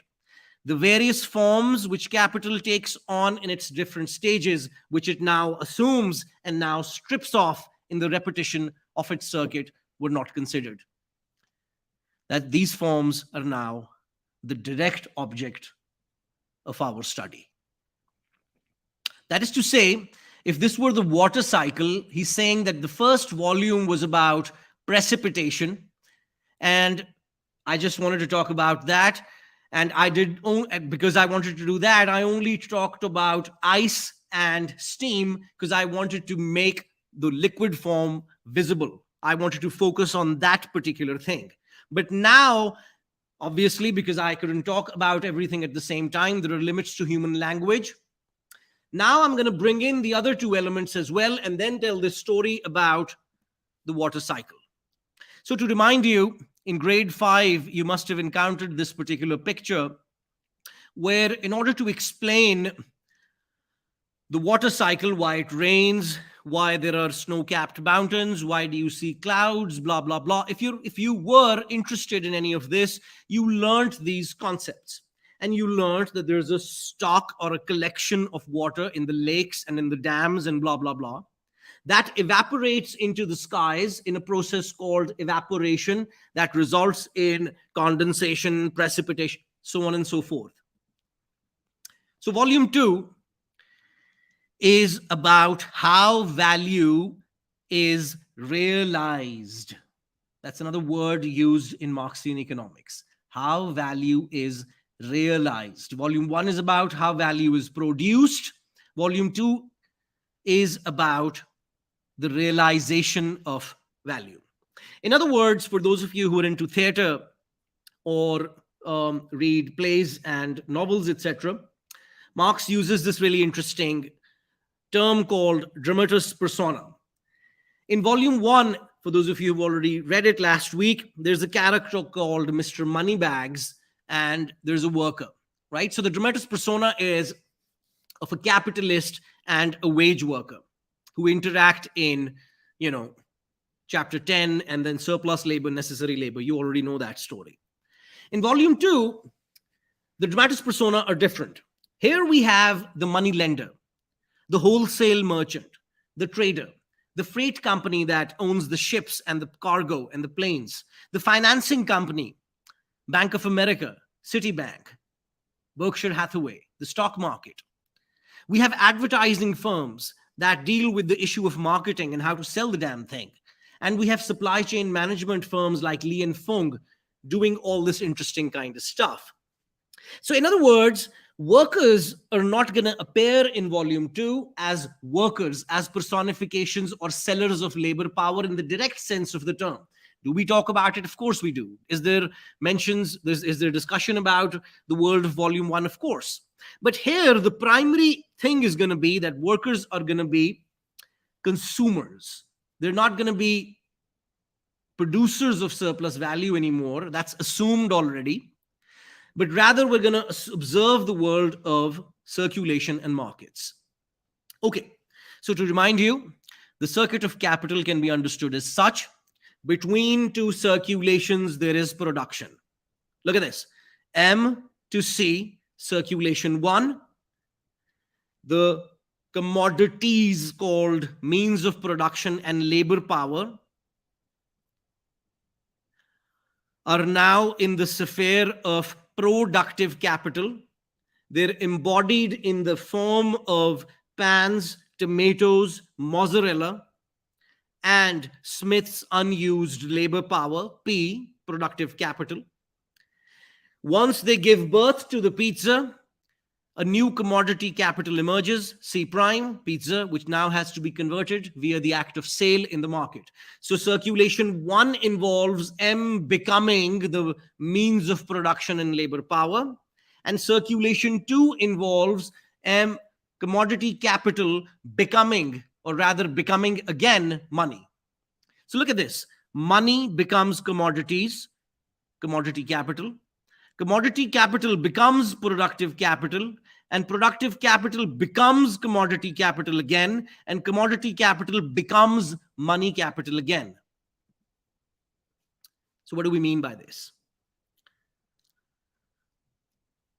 Production deals with the sphere where value is created, and thus the sphere where value is changed quantitatively. The sphere of circulation, in contrast, is the sphere where a qualitative form of change takes place. For example, in the case of the water cycle, H2O changes its form from solid to liquid to gas to solid to liquid. But the quantum or magnitude of value in the sphere of circulation remains the same. This, my friends, is no minor potatoes. This has implications for what we will later term productive versus unproductive labor. So let's do this now. One of the things I pointed out to you in seminar 1 is that unlike other theories and concepts that you've encountered, the beauty of Marxian as well as Hegelian analysis lies in the fact that the conceptual categories keep evolving and changing right before your eyes. So my professor, Stephen Resnick, used to ask us, are you operating in the volume 1 world or are you operating in the volume 2 world? And at that time, I thought that the old man is insane. But soon after having those conversations, I began to realize that this question makes perfect sense. Because the manner in which we deploy our concepts, the language used by human beings to talk about things in the external world, must include, you ready, more conditions of existence. And as I introduce more conditions of existence, the totality, which is a totality of rich determinations, complex within them, the totality in how it is conceptualized has to change as well. In other words, as I said, dialectics is the method of analyzing things in motion, and that applies to the conceptual category as well. So to remind you, last week I only defined production as the conversion of an input into an output using the agency of human nerves and muscles. That was indeed what we needed at the time, because I wanted to distinguish that act from the act of circulation. Now, as I begin to leave the hidden abode of production, a number of new occupations, a number of new processes have to be introduced into the story. And as soon as I introduce those into the story, the question will arise as to, is this productive or is this non-productive? Just as in the animal kingdom, there are intermediate forms, hybrid forms that are neither this nor that, we're going to encounter a similar problem in our mediation of the concept. So here's what we're going to do. An implication of what I just said is that what we mean by production and the sphere of production is more expansive than just the physical act of production. In other words, when the pizza is baked, when Smith used his nerves and muscles to bake the pizza, that's the physical act of production. But now that pizza also has to be loaded onto trucks, which will take it to the supplier who's going to sell it at the end. So during this process, the transportation or relocating the use value from location 1 to location 2 is integral to the use value becoming a use value. In other words, a train track on which no trains run has been produced as a train track, but it is only a railway track in imagination, not in reality. For any product, let's say the chef has made the French fries, for any product to become a real use value, it has to be transported from the chef to the customer in a particular use value form. That is to say, if the waiter spends 55 minutes looking at his phone and chatting with his friends while the French fries have already been prepared, the waiter has not, let's use the word, transported this particular produced product from the chef to the customer in a certain amount of time, and hence the French fries are not going to be providing the customer with the use value or utility that he or she was expecting. So in other words, all activities that pertain to the creation, handling, transport, and storage of the product are going to be called production. The physical act of production, i.e. the conversion of inputs into an output, is a productive activity. Relocating and transporting the use value from location 1 to location 2 such that it's no longer a use value in the imagination, but French fries that can be actually consumed, is called transportation. And in doing so, in handling the material, retaining, preserving the use value, firstly, of the potatoes that we got to make the French fries, making sure that the frying pan works, blah, blah, blah.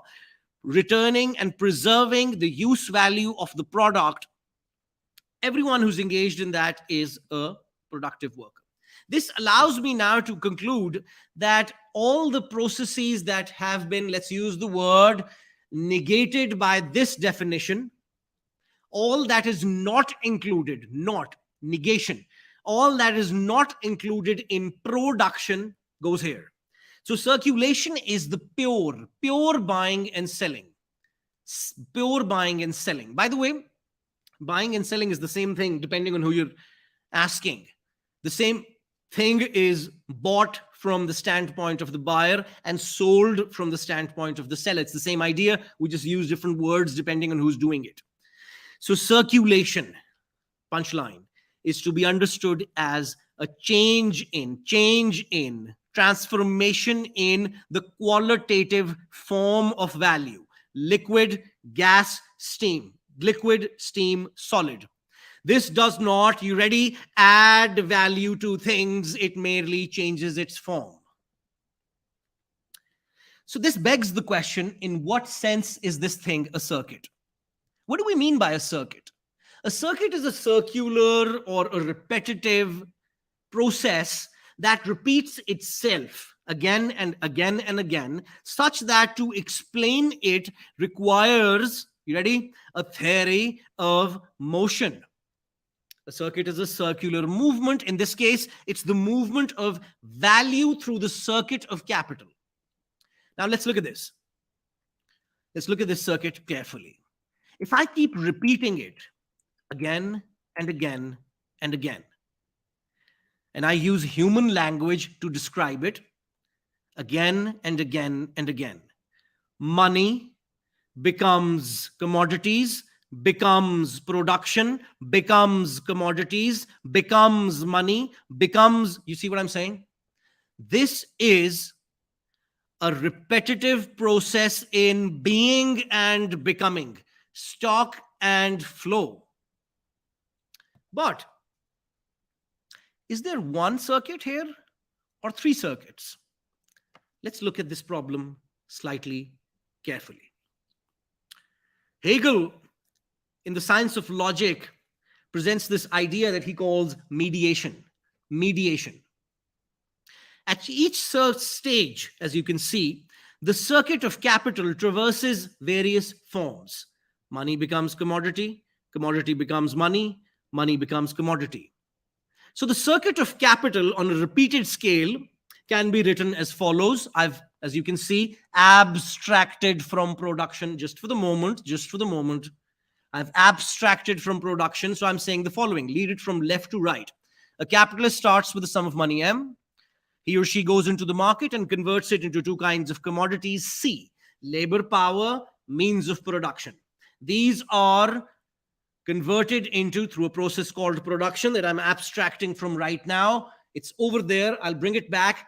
A new commodity emerges, C prime, that is pregnant with surplus value, chairs. This is now sold in the market for M prime, M becoming M prime. This is the circuit of money capital, money capital. But as you can see, between this C becoming C prime, within this C, labor power and means of production, becoming a chair, becoming a pizza, becoming a car, between C becoming C prime, there is P becoming P prime. Production, production, the circuit of productive capital. Now, I'm going to abstract from the circuit of money capital to zoom into, look at this. Once the shirts have been made, they're pregnant with surplus value. These are going to be sold in the market for M prime so that we can have more investment and more shirts being produced next year. The circuit of commodity capital. So depending on where you place these brackets, you begin to realize that when repeating the circuit, we have not one, not two, but three modes of existence. Moreover, we begin to realize now, you ready guys, that the finance M to M prime can come from the Bank of America and Citibank. The production, the manufacturing and assembly can take place in Foxconn, China. And the selling could take place in Best Buy in the United States, at some other retailer in Sweden, and a third retailer in India. C prime to C prime. What? We now have the possibility that the three circuits can take place in different locations at different times. Hence, we have supply chains. So as a circular, repetitive movement of value, hidden, latent within the circuit is not one, not two, but three circuits of capital. As a representation, because that's what we're doing, a theory is a representation of the real premises. As a representation of the capitalist process, then, there are two things going on at once. Value has to traverse the circuit to return to its original form of money. Value thrown into the world capitalist system by Bank of America, Citibank, Habib Bank, blah, blah, blah. the value thrown into the world capitalist system by these owners of money capital has to circulate in the veins of the body of this capitalist system and somehow return to the owner of M, except that it should undergo a quantitative expansion in the process.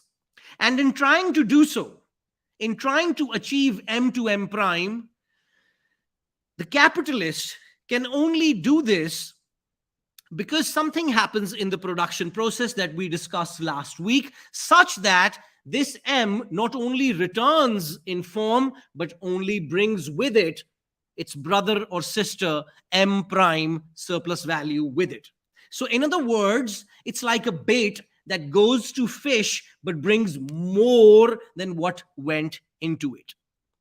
So to do this, value attains and discards, to use Marx's word, forms in the circulation process.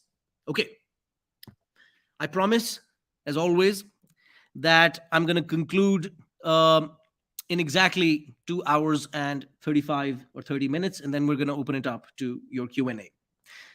But for those of you who are interested in going deeper into what we mean by a stock flow analysis, and for those of you who are interested in science,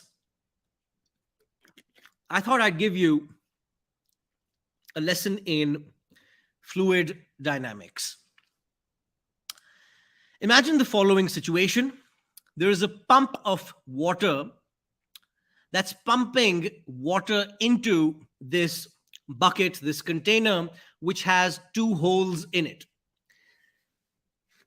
On the top left-hand side, there is a pump that's pumping water into this tank. Water is beginning to accumulate inside this tank, and there's a hole in the right-hand corner so that some part of that water can flow out of the system as well. So this is a system, very basic system, in which there's a flow in and a flow out. You with me? Now, the height h represents the stock of water that is accumulating at any point in time. So let's use the following language. If the rate of outflow is greater than the rate of inflow, sorry, that's wrong. If the rate of inflow, it's written in the opposite way. If the rate of inflow is higher than the rate of outflow, the stock will begin to accumulate. There's a mistake in the slide, guys. If more goes in at a rate that's faster than the rate at which water is flowing out, the liquid will begin to accumulate in the form of a stock. So at any point in time, the stock is given by H. Notice that the word stock is only meaningful at a point in time. So to ask the question, what is the stock of water in this particular experiment at 2:42 p.m., the answer is the stock is H. But to talk about flow, that concept is meaningful over a period of time. What was the flow of water in the last hour? And then the answer would be it was 5 liters over 1 hour. So flow, in other words, has to be meaningful only if it is across a period of time, whereas stock is a stationary snapshot moment in time. Okay, now let's slightly modify this experiment with the following little exercise. The pump is there as before, water is flowing out, but now what I'm doing is I'm going to collect this water that's flowing out of my original bucket.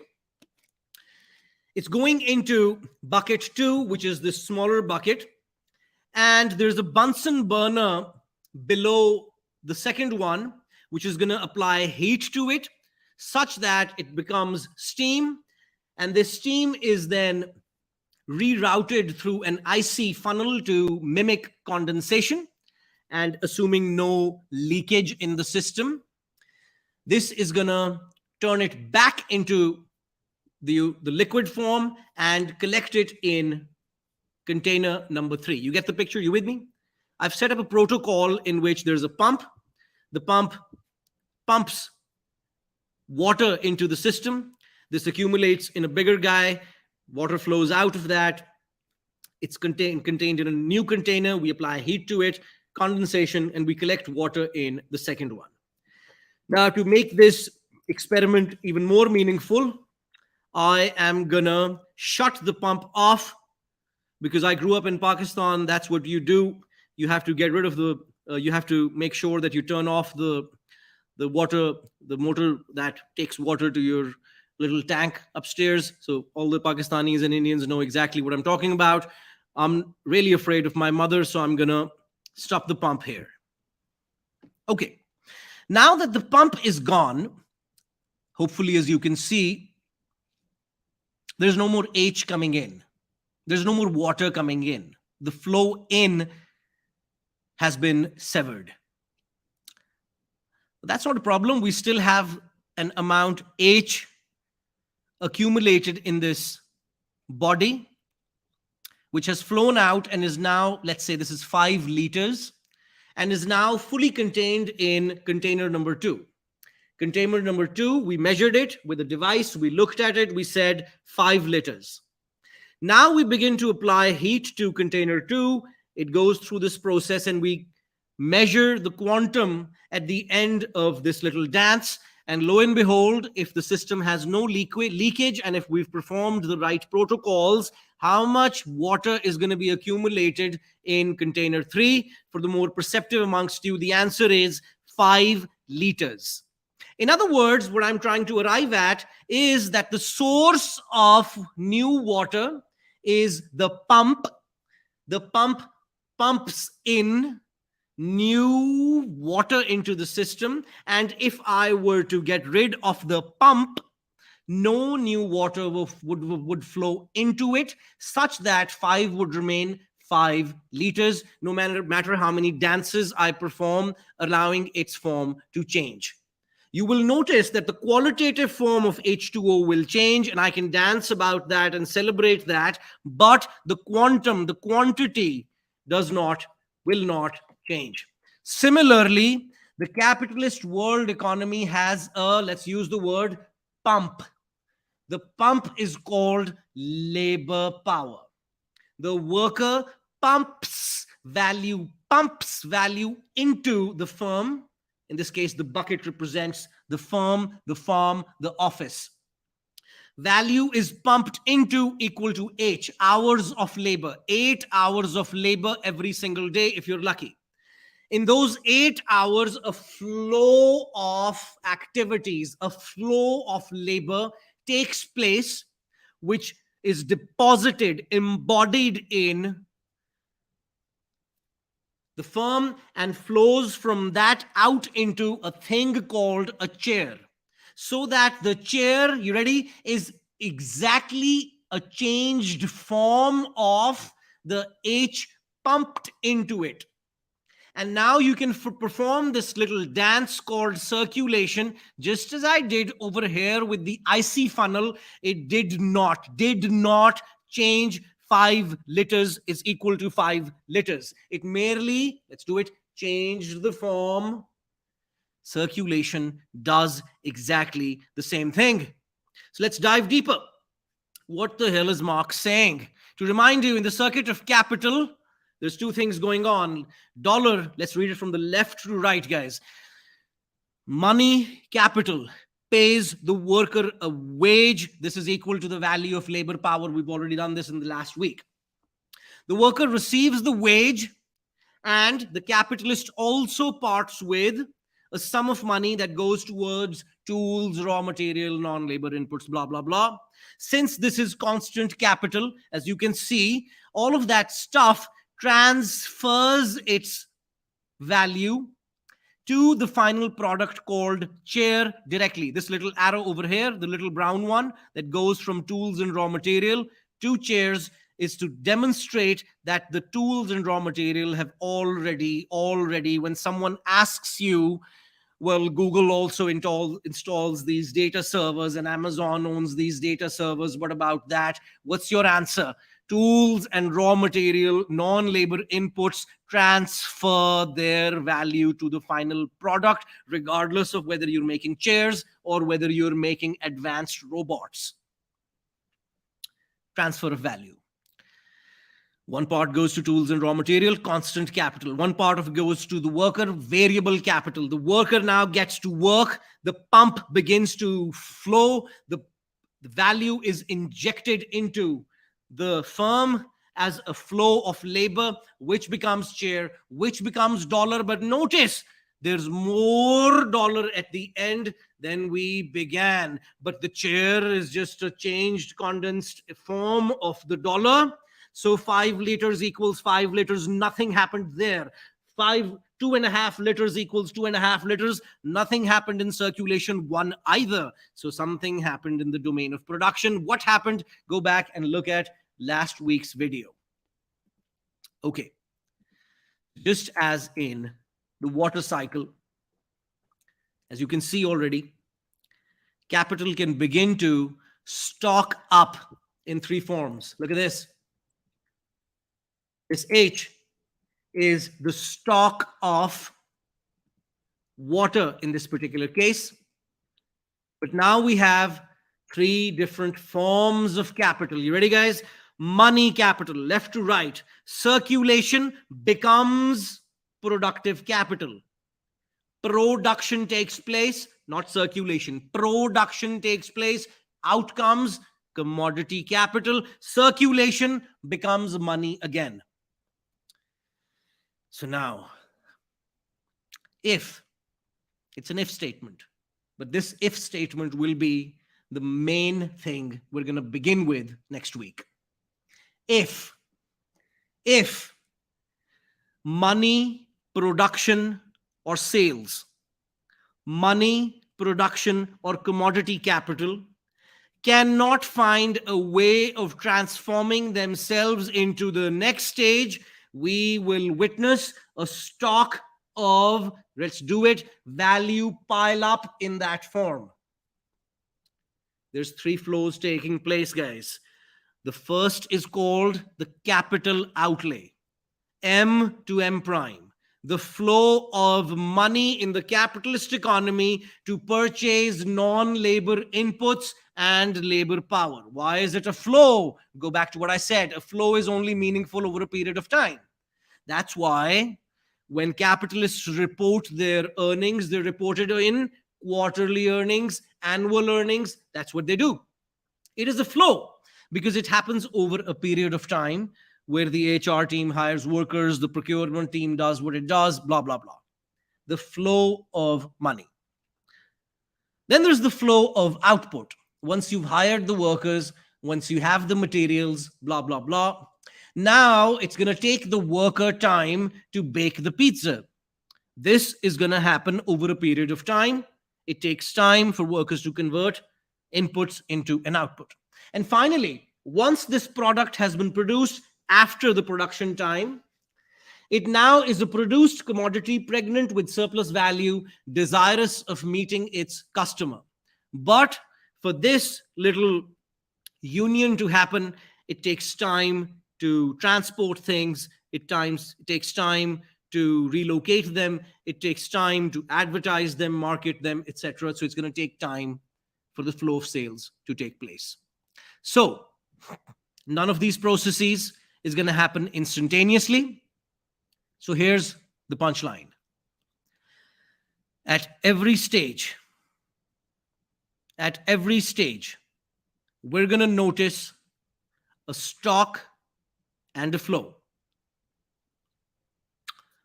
Value is going to begin to accumulate in the form of productive capital. What does that mean? Unused tomatoes, undepreciated pans, and an oven. Okay, very good. And Smith, whose labor power in a contract. We have a contract in which Smith has signed off his freedom from 9 to 5 p.m., Monday to Friday. We have unused labor capacity. When I look at Smith, he was picking his nose. Unused labor power. The only way now I can go from converting Smith's labor power into a pizza is if he stops picking his nose and starts working. So all of that stuff, the unused raw material, the undepreciated machinery, the unused labor power, the semi-finished pizza that's ready to be put into the oven, all of that is the pizza firm's flow of output. And when it's left unused, we will notice an inventory buildup in the form of raw material, tomatoes, blah, blah, blah. This is precisely why any productive business in the world has, you ready, a warehouse and an inventory supply to hold on to these stocks of inputs.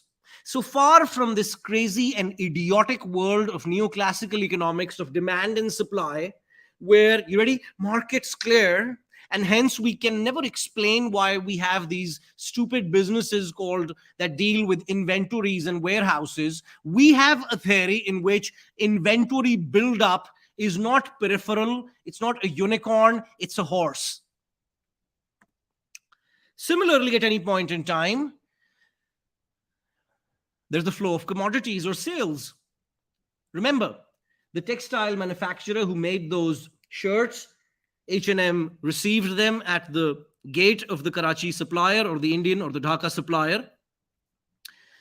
But these commodities have not been sold yet. Sales does not happen. Sales do not take place instantaneously. And at the surface of capitalist society, thus, we will have the following result: a buildup of unsold commodities. When you go to the car seller, for example, you notice an inventory of finished goods awaiting sale. In other words, we have two forms that we've already discussed: the form of product, as well as the products that make the product, building up as the flow takes place as well. And finally, with the flow of money. Once the commodity has been sold by H&M, once the shirt has been sold and M has been recuperated in the form of M prime, H&M or Warren Buffett will not immediately find investments for the next circuit. Thus, during that time period, money capital will begin to accumulate in the form of cash or cash reserves for a firm, and its net worth, which is just a cute word for saying that we're looking at the difference between the loans it made minus its liabilities to be paid back.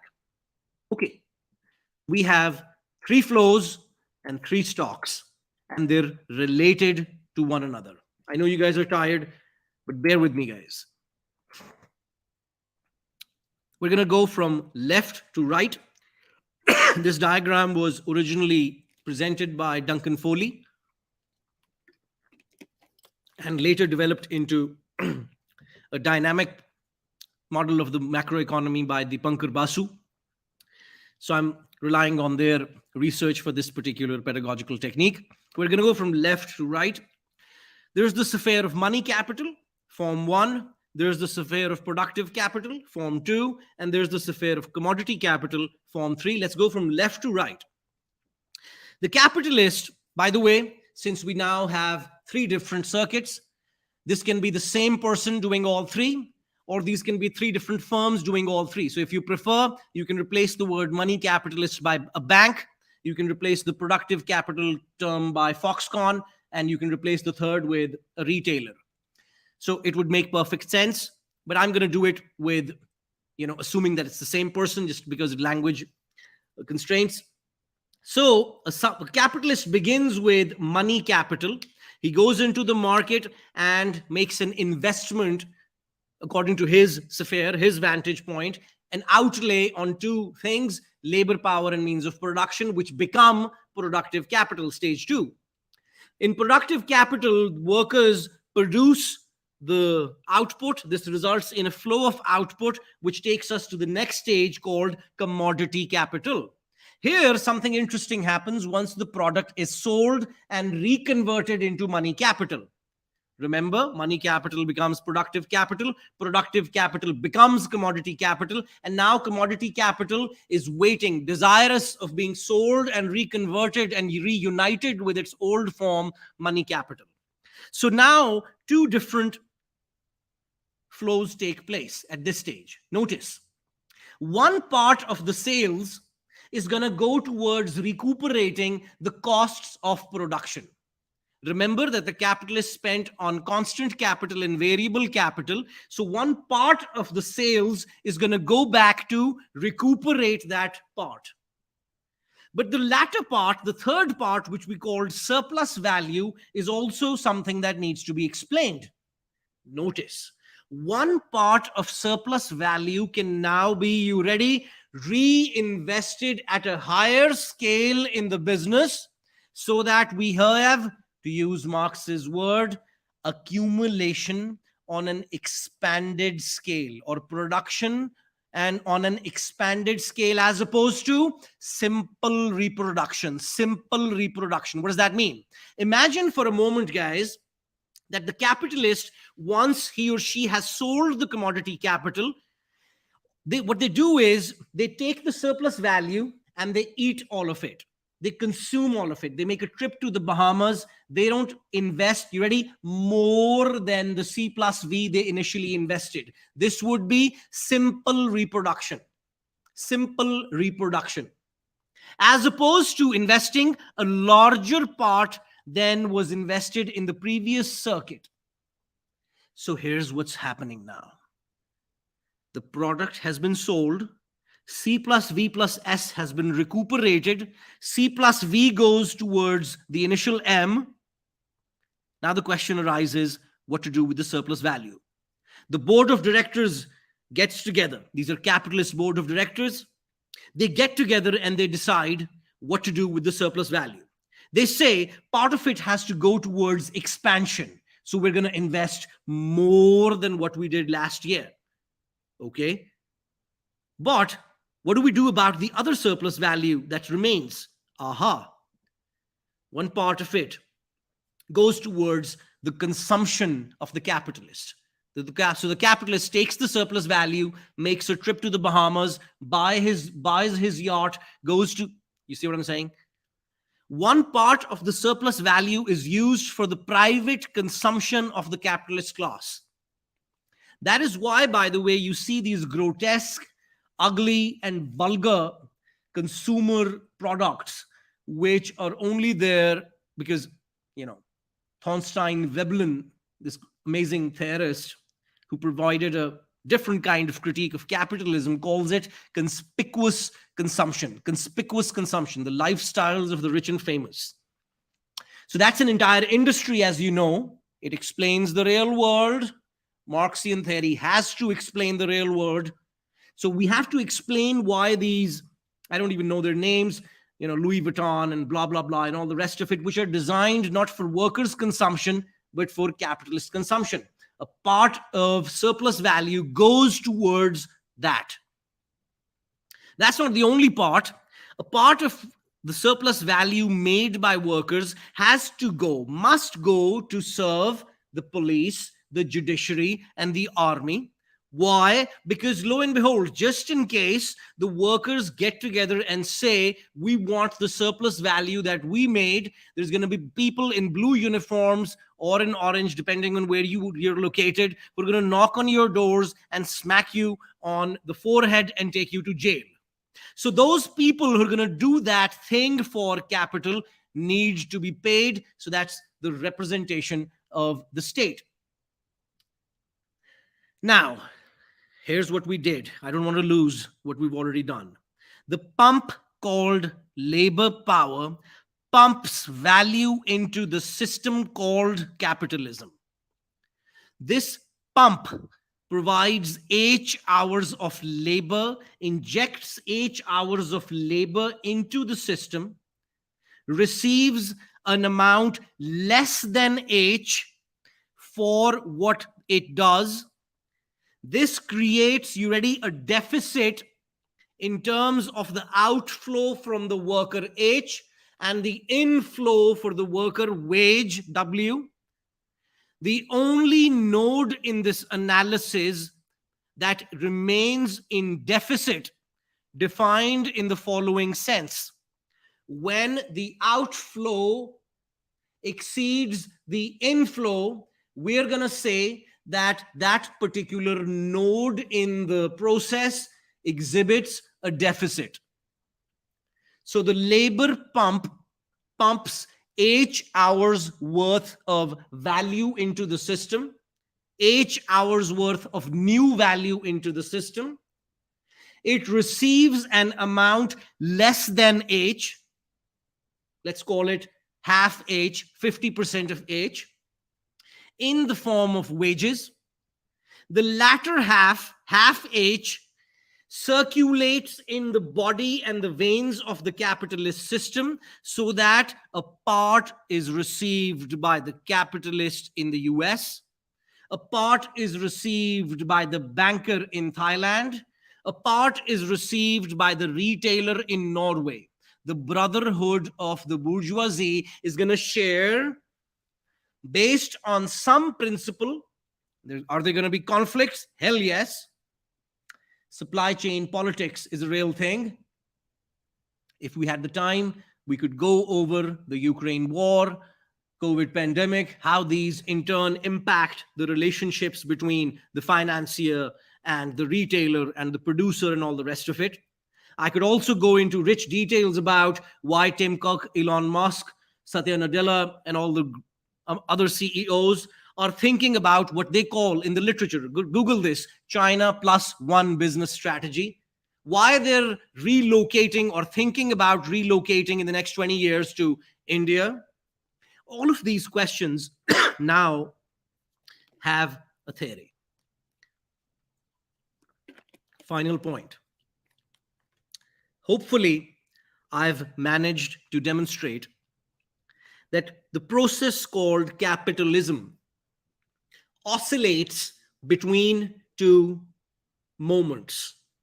One of those moments deals with the production of value and surplus value, and the other moment deals with circulation. One of them, i.e. production, deals with the quantum, the magnitude, the quantity of value. The other deals with changing its qualitative form. Now, if at any point in time this circuit breaks at any point, either because money is now being accumulated in the form of cash reserves, or because workers have gone on strike so that the flow of output has come to a halt, or because H&M can no longer sell the commodities at the going price. In each case, depending on which node in the circuit of capital is undergoing a stoppage or a leakage, depending on which form of capital is exhibiting, let's use the word, a crisis, we're going to develop a theory of why capitalism is a volatile system, why, despite its growing accumulation and wealth, such a system is always perpetually prone to crises, recessions, depressions, unemployment, and all the rest of it, such that any disjuncture in the flow of capital is going to result in a crisis, which is going to be the topic of objective analysis via volume 2 and volume 3 next week. All right, guys, I'm going to stop here and take your questions. Thank you.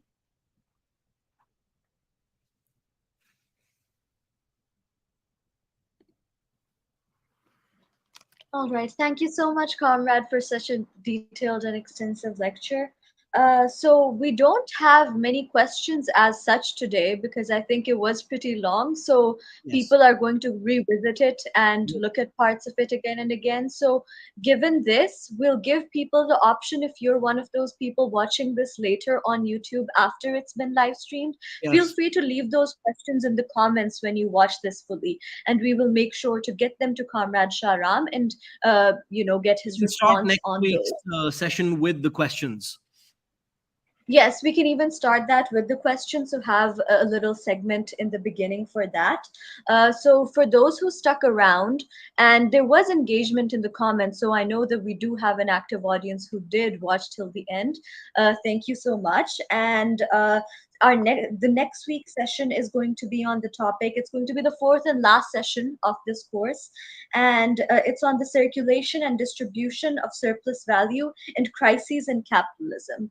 So do join us for that, and that is how we're going to conclude this course. So I'll just thank everyone for joining, and most of all to Comrade Shahram for doing these amazing lectures with us. Thank you, and see you next week.